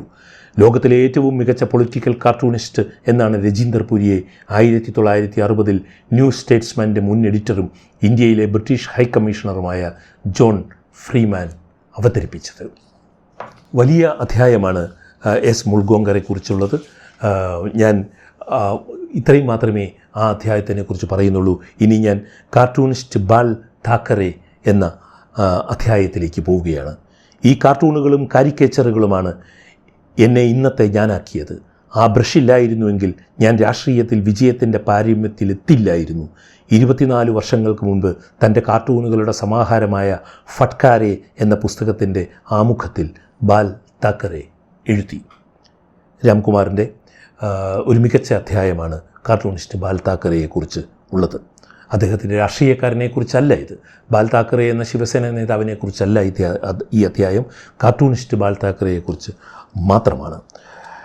ഫ്രെഡ് ഉർക്വാർട്ട്, ഹാരോൾഡ് നിക്കോൾസൺ എന്നിവർ ചേർന്ന് 1955-ൽ വിൻസ്റ്റൺ ചർച്ചിലിൻ്റെ കാരിക്കേച്ചർ ജീവചരിത്രം ലണ്ടനിൽ പ്രസിദ്ധീകരിച്ചപ്പോൾ ചർച്ചിലിൻ്റെ 6 കാർട്ടൂണുകൾ വരയ്ക്കുവാൻ പ്രസാധകരായ കാസിൽ ആൻഡ് കമ്പനി ആവശ്യപ്പെട്ടിരുന്നത് ബാൽ താക്കറെയോടായിരുന്നു എന്നുള്ളത് വളരെ ശ്രദ്ധേയമായ ഒരു ഭാഗമാണ്. ഇന്ത്യ സ്വതന്ത്രമായ വർഷം 20-ാം വയസ്സിൽ ബോംബെയിലെ ഇംഗ്ലീഷ് ദിനപത്രമായ ഫ്രീ പ്രസ് ജേർണലിൽ 75 രൂപ മാസശമ്പളത്തിൽ കാർട്ടൂണിസ്റ്റായി ബാൽ താക്കറെ ചേർന്നു. RK ലക്ഷ്മണായിരുന്നു പത്രത്തിലെ മറ്റൊരു കാർട്ടൂണിസ്റ്റ്. ഇരുവരും പരസ്പര ബഹുമാനത്തോടുകൂടി ഇടപെട്ടു. ശാന്തനായ മൃദുഭാഷിയായ ഒരാളായിരുന്നു ഫ്രീ പ്രസ്സിലെ യുവ കാർട്ടൂണിസ്റ്റ് ബാൽ താക്കറെ. വലിയ കണ്ണടകളിലൂടെ ലോകത്തെ നോക്കുന്ന നിശബ്ദനായ, വരയ്ക്കുമ്പോൾ മിക്കപ്പോഴും പൈപ്പ് വലിച്ചിരുന്ന ഒരു യുവാവ്. ഓഫീസിൽ ആരോടും വലിയ ചെങ്ങാത്തം ഇല്ലായിരുന്നു ബാൽ താക്കറേക്ക് എന്ന് രാംകുമാർ പറയുന്നു. മലയാളികളുമായുള്ള ബന്ധം വഷളായതിനെക്കുറിച്ചും ഇതിനകത്ത് പറയുന്നുണ്ട്. മലയാളികളുമായിട്ടുള്ള ബന്ധം വഷളായതാണ് സത്യത്തിൽ ഈ ദക്ഷിണേന്ത്യയോടുള്ള ഈ ശിവസേനയുടെ പിൽക്കാലത്തുള്ള വിരോധത്തിൻ്റെ പ്രധാന കാരണം എന്ന് ചരിത്രപരമായി രാംകുമാർ ഈ പുസ്തകത്തിൽ ഈ അധ്യായത്തിൽ പ്രത്യേകം പറയുന്നുണ്ട്. മറാത്ത അഭിമാനം എങ്ങനെയാണ് ബാൽ താക്കറെയിൽ പിൽക്കാലത്ത് ഉണ്ടാകുന്നതെന്നും അതിൽ മലയാളികളുമായുള്ള പ്രശ്നം എന്തായിരുന്നു എന്നും ഇദ്ദേഹം പറയുന്നുണ്ട്. 1966 മർമിക്കിൽ ശിവസേന എന്നൊരു അതായത് അദ്ദേഹം മാർമിക് എന്ന് പറയുന്ന ഒരു മറാത്തിയിലുള്ള ഒരു കാർട്ടൂൺ മാസിക തുടങ്ങുകയായിരുന്നു. അതിലായിരുന്നു മാർമിക്കിലാണ് ശിവസേന എന്നൊരു യുവജന സംഘടന ആരംഭിക്കുന്നതായി ഒരു പരസ്യം വരുന്നത്. 1966 ജൂൺ 19 രാവിലെ 8:30 ശിവജി പാർക്കിനടുത്തുള്ള താക്കറയുടെ വീട്ടിൽ വെച്ച് നാളികേരമുടച്ച് ശിവസേന രൂപം കൊണ്ടു. ശിവസേന എന്ന പേര് നിർദ്ദേശിച്ചത് താക്കറയുടെ പിതാവായിരുന്നു. 18 പേർ മാത്രമായിരുന്നു ആ ചടങ്ങിലൊന്നുണ്ടായിരുന്നത്. എന്നാൽ 4 മാസം കഴിഞ്ഞപ്പോൾ 5 ലക്ഷം പേരാണ് ശിവസേനയുടെ മീറ്റിങ്ങിൽ പങ്കെടുത്തത് എന്നുള്ളതാണ്. ഇനി ഞാൻ അടുത്ത അധ്യായം വിനോദ് മേത്തയെക്കുറിച്ചാണ്. എല്ലായ്പ്പോഴും വിജയിച്ച എഡിറ്റർ എന്ന അധ്യായം. ഇന്ത്യൻ പത്രരംഗത്തെ അനുകരണീയനായ എഡിറ്ററായിരുന്നു വിനോദ് മേത്ത. അദ്ദേഹം ഒരിക്കലും ഒരു പത്രത്തിലും റിപ്പോർട്ടറായി ജോലി ചെയ്തിട്ടില്ല. പത്രപ്രവർത്തകൻ്റെ സാഹസികതയോടെ അല്ലെങ്കിൽ ജിജ്ഞാസയോടെ വാർത്തകൾ തേടി ഒരിക്കലും എവിടെയും അദ്ദേഹം അലഞ്ഞിട്ടില്ല. സംഭവങ്ങളും വാർത്തകളും അദ്ദേഹത്തെ തേടി വരികയായിരുന്നു. കാരണം അദ്ദേഹം പത്രപ്രവർത്തനം ആരംഭിച്ചത് തന്നെ ഒരു പ്രസിദ്ധീകരണത്തിൻ്റെ എഡിറ്ററായിട്ടായിരുന്നു. ഒരുപക്ഷെ പത്രലോകത്ത് അത്തരത്തിൽ അപൂർവം ഒരാൾ. ആധുനിക ഇന്ത്യൻ പത്രലോകത്തെ ഏറ്റവും മികച്ച വിജയിച്ച എഡിറ്ററായിരുന്നു വിനോദ് മേത്ത. ഔട്ട്ലുക്കിൻ്റെ ആദ്യത്തെ എഡിറ്ററായിരുന്നു വിനോദ് മേത്ത എന്ന് നമുക്കറിയാം. എങ്ങനെയാണ് അദ്ദേഹം യുവാവായിരുന്ന സമയത്ത് ഡെബനിയർ എന്ന പുരുഷ മാസികയുടെ പ്രസിദ്ധീകരണത്തിൻ്റെ എഡിറ്ററാകുന്നതെന്നും എങ്ങനെയാണ് അതൊരു തരംഗ സൃഷ്ടിയായി മാറിയത് എന്നും പ്ലേബോയിയുടെ മോഡലിൽ ഇന്ത്യയിലുണ്ടായ ആ മാസിക എങ്ങനെയാണ് വിനോദ് മേത്ത ഒരു വിജയകരമായ ഒരു സംരംഭമാക്കി മാറ്റിയത് എന്നുമൊക്കെ ഈ പുസ്തകത്തിൽ വരുന്നുണ്ട്. ഇന്ത്യ ടുഡേ എന്ന മാസികയുടെ ക്ഷീണകാലത്ത് എങ്ങനെയാണ് ഔട്ട്ലുക്ക് മറ്റൊരു തരംഗ സൃഷ്ടിയായി വിനോദ് മേത്തയുടെ നേതൃത്വത്തിൽ ഉണ്ടായത് എന്നുള്ളതും, അതിനു മുമ്പ് സൺഡേ ഒബ്സർവർ എന്ന പത്രത്തിൽ സൺഡേ ഒബ്സർവറിൻ്റെ പത്രാധിപരായിട്ട് വിനോദ് മേത്ത നടത്തിയ വലിയ പ്രവർത്തനങ്ങളുമെല്ലാം വളരെ വിശദമായി എഴുതിയിരിക്കുന്ന ഒരധ്യായമാണ് വിനോദ് മേത്ത എല്ലായ്പ്പോഴും വിജയിച്ച എഡിറ്റർ എന്നുള്ളത്. അടുത്തത് ഏറ്റവും കൂടുതൽ മലയാളികൾ ആഘോഷിക്കുന്ന ഇന്ത്യൻ പത്രപ്രവർത്തകനായിട്ടുള്ള CP രാമചന്ദ്രൻ ആണ്. പത്രപ്രവർത്തനത്തിൽ ബുദ്ധിപരമായ സത്യസന്ധത കാത്ത CP രാമചന്ദ്രൻ എന്നാണ് ഈ ലേഖനത്തിന് P. രാംകുമാർ തലക്കെട്ട് ഇട്ടിരിക്കുന്നത്. I am not a man of compromise എന്ന CP രാമചന്ദ്രൻ്റെ ഞാൻ അനുരഞ്ജനമില്ലാത്ത ഒരു മനുഷ്യനാണ് എന്ന CP രാമചന്ദ്രൻ്റെ ഉദ്ധരണി ആദ്യമായി തന്നെ കൊടുത്തിരിക്കുന്നു. തികഞ്ഞ കമ്മ്യൂണിസ്റ്റായിരുന്ന CP രാമചന്ദ്രൻ കമ്മ്യൂണിസ്റ്റ് പാർട്ടിയുമായി ബന്ധപ്പെട്ട പത്രപ്രവർത്തനവുമായി ഡൽഹിയിൽ വരികയും ഏറെ താമസിയാതെ EMSൻ്റെ ആവശ്യപ്രകാരം CP കമ്മ്യൂണിസ്റ്റ് വാരികയായ ക്രോസ് റോഡ്സിൽ പ്രവർത്തിക്കുവാൻ ഡൽഹിയിലെത്തി എന്ന് പറയുന്നു. ന്യൂഡൽഹിയിലെ അസഫ് അലി റോഡിലെ പാർട്ടി ഓഫീസിലായിരുന്നു CP രാമചന്ദ്രൻ്റെ താമസം. ചുവപ്പുകോട്ടയിൽ ചെങ്കടി ഉയർത്താനുള്ള കമ്മ്യൂണിസ്റ്റുകാരൻ്റെ സ്വപ്നവുമായി CP രാമചന്ദ്രൻ ഡൽഹിയിൽ തൻ്റെ പത്രപ്രവർത്തനം ആരംഭിക്കുകയായിരുന്നു എന്നുള്ളതാണ്. എന്നാൽ സംഭവങ്ങളെ വിലയിരുത്താതെ ഇന്ത്യയിലെ കമ്മ്യൂണിസ്റ്റുകാർ അന്ധമായി റഷ്യയെ പിന്തുണയ്ക്കുന്നതിനോട് യോജിക്കുവാൻ CP രാമചന്ദ്രന് കഴിഞ്ഞില്ല. ലോക കമ്മ്യൂണിസം തന്നെ പല തട്ടിലായി മാറിക്കഴിഞ്ഞിരുന്നു. ഇതിനെയെല്ലാം വിമർശിച്ചുകൊണ്ട് ശങ്കേഴ്സ് വീക്കിലിയിൽ അഗസ്ത്യ എന്ന പേരിൽ CP തുടരെ ലേഖനങ്ങൾ എഴുതി. പാർട്ടി മെമ്പർഷിപ്പ് പുതുക്കേണ്ട സമയമായിരുന്നു അപ്പോൾ. EMS നമ്പൂതിരിപ്പാട് CP രാമചന്ദ്രനോട് പറഞ്ഞു, നിങ്ങൾ പാർട്ടി വിരുദ്ധ കാര്യങ്ങളാണ് ബൂർഷ്വാ പേപ്പറിൽ എഴുതിക്കൊണ്ടിരിക്കുന്നത്. എന്നിട്ട് EMS നമ്പൂതിരിപ്പാട് CP രാമചന്ദ്രനോട് ചോദിച്ചു, what you expect me to do? അപ്പോൾ CP Ramachandran I have nothing to say എന്ന് പറഞ്ഞു. അപ്പോൾ EMS പറഞ്ഞു, we are the party and you must obey the rules. അപ്പോൾ CP രാമചന്ദ്രൻ മറുപടി പറഞ്ഞു, I can't agree with the leadership. I consider myself as a better communist than you എന്ന്. അദ്ദേഹം അങ്ങനെ കമ്മ്യൂണിസ്റ്റ് പാർട്ടിയുമായിട്ടുള്ള ബന്ധം അവസാനിപ്പിക്കുകയായിരുന്നു. അങ്ങനെ സഖാവ് CP വെറും CP രാമചന്ദ്രനായി. പക്ഷേ നേതാക്കളോടുള്ള സൗഹൃദം CP എന്നും കാത്തു സൂക്ഷിച്ചു എന്ന് പറയുന്നു. EMS നമ്പൂതിരിപ്പാട് മകളുടെ കല്യാണത്തിന് ക്ഷണിക്കുവാൻ വേണ്ടി CP രാമചന്ദ്രൻ്റെ പത്ര ഓഫീസിൽ നേരിട്ട് ചെല്ലുന്നതിനെക്കുറിച്ചൊക്കെ രാംകുമാർ പറഞ്ഞിട്ടുണ്ട്. ഞാൻ ഈ പുസ്തകം മുഴുവൻ വായിക്കുവാൻ സത്യത്തിൽ എനിക്ക് ഈ പോഡ്കാസ്റ്റിൽ വായിക്കണമെന്ന് ആഗ്രഹമുണ്ട്. അത് പുസ്തകത്തിൻ്റെ വിൽപ്പനയെയും ബാധിക്കും. അത് പ്രായോഗികവുമല്ലാത്തതുകൊണ്ട് ഞാൻ ഇവിടെ CP രാമചന്ദ്രനെക്കുറിച്ചുള്ള അധ്യായത്തിൽ നിന്നും പിന്മാറുകയാണ്. ഒരു കാര്യം മാത്രമേ ഞാൻ പറയാം. 1986 ഹിന്ദുസ്ഥാൻ ടൈംസിൽ നിന്ന് വിരമിച്ച് ഡൽഹി വിട്ട് പറളിയിൽ സഹോദരിയുടെ വീടായ ശ്രീരാഗത്തിൽ CP തൻ്റെ സായാഹ്ന ജീവിതം ആരംഭിച്ചു. KM Panicker, Pothan Joseph, Edathatta Narayanan, BG Varghese എന്നീ പ്രശസ്തരായ മലയാളികൾ ഡൽഹിയിലെ ദിനപത്രങ്ങളിൽ എഡിറ്റർമാരായപ്പോൾ നിർഭാഗ്യവശാൽ CP രാമചന്ദ്രൻ അതായില്ല. കാരണം എന്തായിരിക്കാം? അത് വ്യക്തമായി പറഞ്ഞത് CPയെക്കുറിച്ച് ഏറ്റവും നല്ല വിശകലനം നടത്തിയ MB നാരായണപിള്ള എന്ന നാണപ്പനായിരുന്നു. CP രാമചന്ദ്രൻ്റെ മരുമകളുടെ ഭർത്താവ്. നാണപ്പൻ്റെ വീക്ഷണത്തിൽ ഒരു പത്രാധിപരാകാനുള്ള ക്ഷമയും പ്രതിപക്ഷ ബഹുമാനവും CP രാമചന്ദ്രൻ ഒരിക്കലും ഉണ്ടായിരുന്നില്ല എന്ന് പറഞ്ഞു. അതുതന്നെയാണ് കാര്യം. അടുത്ത അധ്യായം നിഖിൽ ദ പത്രലോകത്തെ ചക്രവർത്തി. നിഖിൽ ചക്രവർത്തിയെക്കുറിച്ചുള്ള ഈ അധ്യായം രാംകുമാർ തുടങ്ങുന്നത് ബ്രിട്ടീഷ് ചരിത്രകാരനും മാർക്സിസ്റ്റ് ചിന്തകനുമായ എറിക് ഹോബ്സ്ബോമിൻ്റെ ഒരു ഉദ്ധരണിയോടുകൂടിയാണ്. മുൻനിര രാഷ്ട്രീയ പ്രവർത്തകർ നേരിടുന്ന തൊഴിൽപരമായ ഒരു അപകടമാണ് സ്വയം വ്യാമോഹിപ്പിക്കൽ. മുൻനിര രാഷ്ട്രീയ പ്രവർത്തകർ നേരിടുന്ന തൊഴിൽപരമായ ഒരു അപകടമാണ് സ്വയം വ്യാമോഹിപ്പിക്കൽ. നിഖിൽ ചക്രവർത്തി കുറച്ചു കാലം ഒരു രാഷ്ട്രീയ പാർട്ടിയുടെ നിർവാഹകനായിരുന്നുവെങ്കിലും ആ വ്യാമോഹത്തിന് പഴുതുകൊടുത്തില്ല. ഒരുപക്ഷെ അതുകൊണ്ടായിരിക്കാം അസാമാന്യ വ്യക്തതയോടെ തൻ്റെ ആദർശങ്ങളെ പിന്തുടരുവാൻ അദ്ദേഹത്തിന് കഴിഞ്ഞത്. ഇതാണ് എറിക് ഹോബ്സ്ബോമിൻ്റെ വാചകങ്ങൾ. 1000 ഇന്ത്യൻ രാഷ്ട്രീയത്തിലെ 10,000 സംഭവ കഥകൾ പറയാനും എഴുതാനും കഴിയുന്ന പത്രപ്രവർത്തകനായിരുന്നു നിഖിൽ ചക്രവർത്തി. സ്വതന്ത്ര ഇന്ത്യയിൽ പത്രപ്രവർത്തനം സംശുദ്ധമായിരുന്ന കാലത്ത് ഡൽഹിയിലെ പത്രലോകത്ത് ഒരു സ്ഥാപനമായി മാറിയ നിഖിൽദ ഇന്ത്യയിലെ ഇടതുപക്ഷത്തിൻ്റെ ഒരു തലമുറയ്ക്ക് ഓർക്കാനും അഭിമാനിക്കാനുമുള്ള ഒരു പേരായിരുന്നു. ഇന്ത്യൻ മനസ്സിൻ്റെ വൈജ്ഞാനിക നവീകരണത്തിനും സാമൂഹിക സംസ്കരണത്തിനുമായി 5 പതിറ്റാണ്ട് നീണ്ട തൻ്റെ പത്രപ്രവർത്തന ജീവിതം അദ്ദേഹം സമർപ്പിച്ചു. അക്കാലത്തെ ഏറ്റവും ആദരണീയനായ പത്രപ്രവർത്തകരിൽ ഒരാളായ അദ്ദേഹത്തെ ബുദ്ധിജീവികളും രാഷ്ട്രീയ നേതാക്കളും സാംസ്കാരിക നായകരും ആദരിച്ചിരുന്നു. നമുക്കറിയാം അദ്ദേഹം മെയിൻ സ്ട്രീം വാരികയുടെ പത്രാധിപരായിരുന്നു എന്ന്. ഞാൻ കൂടുതൽ വിശദാംശങ്ങളിലേക്ക് പോകുന്നില്ല. ഒരു വളരെ രസകരമായ ഒരു ഭാഗം മാത്രം ഞാൻ ആ അധ്യായത്തിൽ നിന്ന് നിങ്ങൾക്ക് വേണ്ടി വായിക്കുകയാണ്. അധികമാരെയും പൊറുപ്പിക്കാനോ വിശ്വസിക്കാനോ തയ്യാറാവാത്ത VK കൃഷ്ണമേനോൻ നിഖിൽ ചക്രവർത്തിയോട് രഹസ്യങ്ങൾ പങ്കുവച്ചിരുന്നു. ഒരിക്കൽ മന്ത്രിയായിരിക്കെ VK കൃഷ്ണമേനോൻ പ്രതിരോധ നയങ്ങളെ സംബന്ധിച്ച ചില സുപ്രധാന രഹസ്യങ്ങൾ നിഖിലിനോട് പറഞ്ഞു. പിന്നീട് കൃഷ്ണമേനോൻ പറഞ്ഞു, നിഖിൽ, ഇതേക്കുറിച്ച് ഒരക്ഷരം ആരോടും പറയാൻ പാടില്ല. നിങ്ങളുടെ പാർട്ടിക്കാരോട് മാത്രമല്ല, രേണുവിനോട് പോലും. രേണു ചക്രവർത്തി നിഖിൽ ചക്രവർത്തിയുടെ ഭാര്യയായിരുന്നു, MP ആയിരുന്നു. അപ്പോൾ നിഖിൽ ചക്രവർത്തി മറുപടി പറഞ്ഞു, കൃഷ്ണ, താങ്കളുടെ പ്രശ്നം 2ആണ്. താങ്കൾ ഒരിക്കലും ഒരു കമ്മ്യൂണിസ്റ്റ് ആയിരുന്നില്ല. താങ്കൾ ഒരിക്കലും വിവാഹവും കഴിച്ചില്ല. അതുകൊണ്ട് ഞങ്ങൾ കമ്മ്യൂണിസ്റ്റുകാർ സംഗതികൾ എങ്ങനെ കൈകാര്യം ചെയ്യുന്നുവെന്ന് താങ്കൾക്ക് ഒരു ഗ്രാഹ്യവുമില്ല. ഭാര്യാഭർത്താക്കന്മാർ തമ്മിലുള്ള ബന്ധത്തെക്കുറിച്ചാകട്ടെ താങ്കൾക്ക് അത്രയും പോലും വിവരമില്ല. ഞാൻ ഈ അധ്യായത്തിലെ കൂടുതൽ ഭാഗങ്ങൾ വായിക്കുന്നില്ല.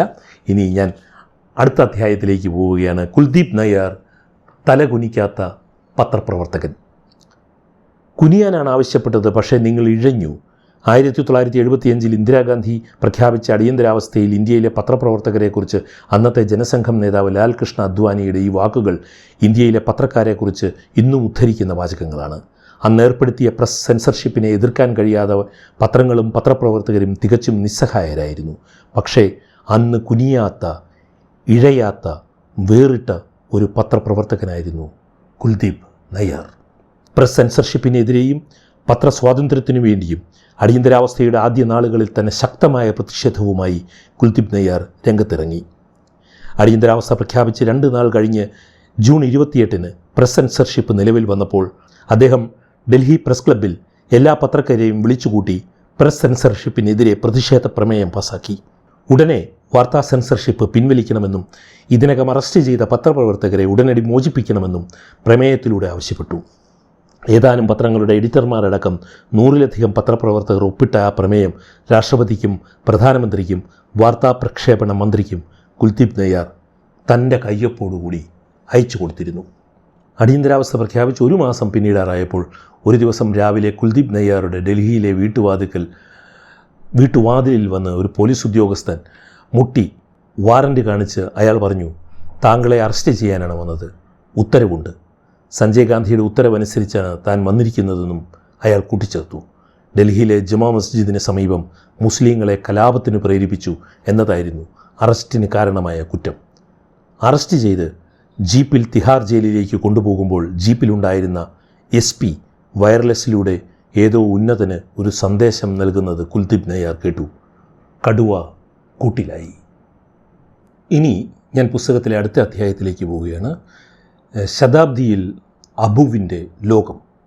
മലയാളിയായ കാർട്ടൂണിസ്റ്റ് വരച്ച കാർട്ടൂണിലെ എബ്രഹാം എന്ന പേര് നോക്കി ലണ്ടനിലെ പ്രശസ്തമായ ഒബ്സർവർ ദിനപത്രത്തിൻ്റെ വിഖ്യാതനായ എഡിറ്റർ ഡേവിഡ് ആസ്റ്റർ ചോദിച്ചു, നല്ലൊരു തൂലികാനാമം സ്വീകരിച്ചുകൂടെ?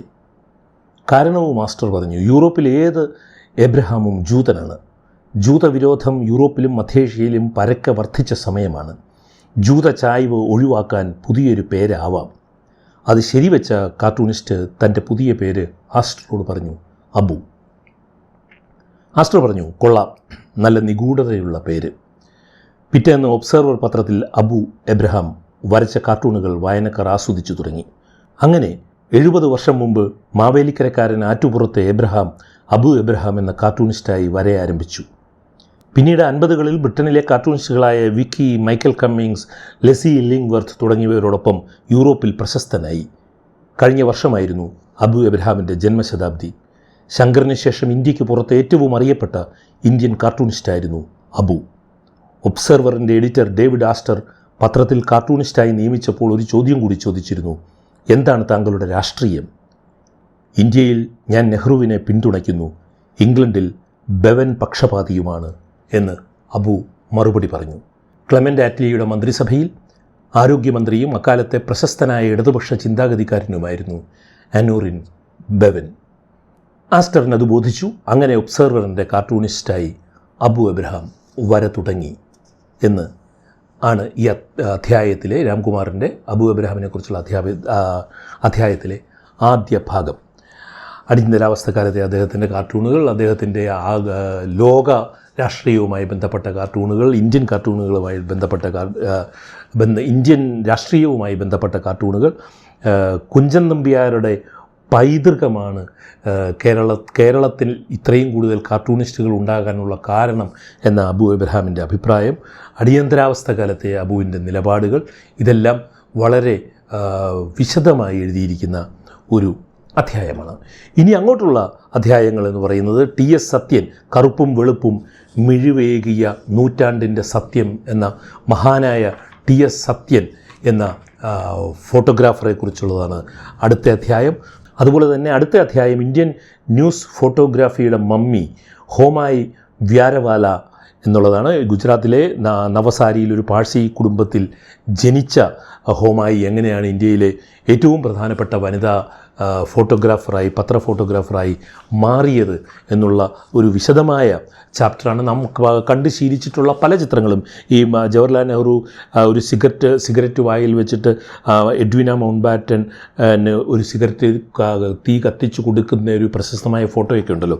ഈ ഫോട്ടോ എല്ലാം എടുത്തത്, അതുപോലെ ഫിറോസ് ഗാന്ധിയും ഇന്ദിരാഗാന്ധിയും തമ്മിലുള്ള നിൽക്കുന്ന ഒരു അതിമനോഹരമായ ഒരു ചിത്രം, ഇതെല്ലാം വ്യാരാവല ക്യാമറയിൽ പകർത്തിയതാണ്. അതുപോലെ തന്നെ ഹോമായി വ്യാരാവലയുടെ മറ്റൊരു പ്രശസ്ത ചിത്രം മൗണ്ട് ബാറ്റൻ പ്രഭു ഇന്ത്യ വിടും മുൻപ് നടത്തിയ അവസാന സൈനിക പരേഡിൽ മൗണ്ട് ബാറ്റൻ പ്രഭു സല്യൂട്ട് സ്വീകരിക്കുന്ന ചിത്രവും അവർ എഴുതിയതാണ്. ഈ അധ്യായങ്ങൾക്ക് ശേഷം ദേശീയ പത്രങ്ങൾ, പത്രാധിപന്മാർ, പത്രമുടമകൾ, സമ്മർദ്ദങ്ങൾ എന്ന് പറയുന്ന ഒരു അധ്യായമുണ്ട്. ആ അധ്യായത്തിൽ S Sadanand, CY Chintamani, Prem Bhatia, Durgadas, BG Varghese, Ramnath Goenka, NJ നാൻപൂരിയ തുടങ്ങിയ പത്രപ്രവർത്തകരും പത്രം ഉടമകളെക്കുറിച്ചുമൊക്കെ വിശദമായി സംസാരിക്കുന്ന അധ്യായമാണ്. അതുപോലെ തന്നെ ഇന്ത്യൻ മാസികകളുടെ സെലിബ്രിറ്റി ഇല്ലസ്ട്രേറ്റഡ് വീക്ക്ലിയെക്കുറിച്ച് ഇതിൻ്റെ അകത്ത് ഒരു പ്രത്യേക അധ്യായം തന്നെയുണ്ട്. ഇല്ലസ്ട്രേറ്റഡ് വീക്ക്ലി ഓഫ് ഇന്ത്യയെക്കുറിച്ച് മാത്രമായിട്ട് ആ അധ്യായമുണ്ട്. പിന്നെ ഹിന്ദുസ്ഥാൻ ടൈംസിൻ്റെ, ഇന്ത്യയിലെ പ്രധാന ഇംഗ്ലീഷ് ദിനപത്രങ്ങളിലൊന്നായ ഹിന്ദുസ്ഥാൻ ടൈംസിൻ്റെ ശതാബ്ദി വർഷമായതുകൊണ്ട് ചരിത്രത്തിൻ്റെ സാക്ഷിയായി ശതാബ്ദിയിൽ ഹിന്ദുസ്ഥാൻ ടൈംസ് എന്ന് പറഞ്ഞ് ഒരു വിപുലമായ ഒരു അധ്യായം ആ പത്രത്തിൻ്റെ ചരിത്രത്തെക്കുറിച്ച് ഈ പുസ്തകത്തിൽ പി രാംകുമാർ എഴുതിയിട്ടുണ്ട്. അവസാനമായി ഇതുവരെ നാം പറഞ്ഞതെല്ലാം ഇന്ത്യൻ പത്രപ്രവർത്തനത്തിന് നൽകിയ വലിയ സംഭാവനകൾ നൽകിയ പത്രപ്രവർത്തകരെക്കുറിച്ചും പത്രാധിപന്മാരെക്കുറിച്ചുമാണെങ്കിൽ ഈ പുസ്തകത്തിലെ അവസാനത്തെ അധ്യായം എന്ന് പറയുന്നത് മലയാളത്തിന് പ്രദക്ഷിണ വഴിയൊരുക്കിയ ഒരാൾ എന്ന് പറഞ്ഞ് എസ് ജയചന്ദ്രൻ നായർക്ക് നൽകുന്ന ആദരാഞ്ജലിയോടുകൂടിയാണ് ഈ അതിമനോഹരമായ പുസ്തകം സമാപിക്കുന്നത്. അതിനുശേഷം 1947 ഓഗസ്റ്റ് 15 അർദ്ധരാത്രിയിൽ നേടിയ സ്വാതന്ത്ര്യം, 1975 ജൂൺ 25 അർദ്ധരാത്രിയിൽ നഷ്ടമായ സ്വാതന്ത്ര്യം, അടിയന്തരാവസ്ഥയുടെ 50ാം വാർഷികത്തിൽ എന്ന ഒരു ചെറിയ ഒരു ലേഖനവും കൂടി ഈ പുസ്തകത്തിൻ്റെ അവസാന അധ്യായമായിട്ട് ചേർത്തിട്ടുണ്ട്. ന്യൂസ് റൂമിലെ ഏകാകികൾ എന്ന പുസ്തകത്തിനെക്കുറിച്ചുള്ള ഒരു ബുക്ക് ടോക്കാണ് ദില്ലി ദാലിയുടെ ഈ ലക്കത്തിൽ നിങ്ങൾ കേട്ടത്. ഇത്ര ദീർഘമായ ഒരു പോഡ്കാസ്റ്റ് ഞാൻ ചെയ്യാനുള്ള കാരണം തന്നെ ഈ പുസ്തകത്തിൻ്റെ പ്രാധാന്യം ബോധ്യപ്പെടുത്തുവാൻ വേണ്ടിയാണ്. മലയാളത്തിൽ അടുത്ത കാലത്ത് ഇറങ്ങിയിട്ടുള്ള ഏറ്റവും പ്രധാനപ്പെട്ട ഒരു പുസ്തകമായി ഞാൻ പി രാംകുമാർ എഴുതിയ ന്യൂസ് റൂമിലെ ഏകാകികൾ എന്ന പുസ്തകത്തിനെ വിശേഷിപ്പിക്കും. അതിനെനിക്ക് യാതൊരു സംശയവുമില്ല. മാധ്യമപ്രവർത്തനത്തിലേർപ്പെട്ടിരിക്കുന്നവരും മാധ്യമത്തെ ഗൗരവത്തോടു കൂടി കാണുന്നവരും നിർബന്ധമായും വാങ്ങിച്ച് വായിക്കേണ്ട ഒരു പുസ്തകമാണ് ന്യൂസ് റൂമിലെ ഏകാകികൾ. ഈ പുസ്തകം എഴുതിയ പി രാംകുമാറിന് ദില്ലി ദാലി പോഡ്കാസ്റ്റിൻ്റെ എല്ലാ അഭിനന്ദനങ്ങളും. ദില്ലി ദാലിയുടെ ഈ പോഡ്കാസ്റ്റ് ഇവിടെ സമാപിക്കുകയാണ്. ഇതുവരെ ദില്ലി ദാലി പോഡ്കാസ്റ്റ് നിങ്ങൾ സബ്സ്ക്രൈബ് ചെയ്തിട്ടില്ല എങ്കിൽ ഇപ്പോൾ തന്നെ സബ്സ്ക്രൈബ് ചെയ്ത് ഈ വിനീതമായ സാംസ്കാരിക സംരംഭവുമായി സഹകരിക്കണമെന്ന് ഞാൻ അഭ്യർത്ഥിക്കുകയാണ്.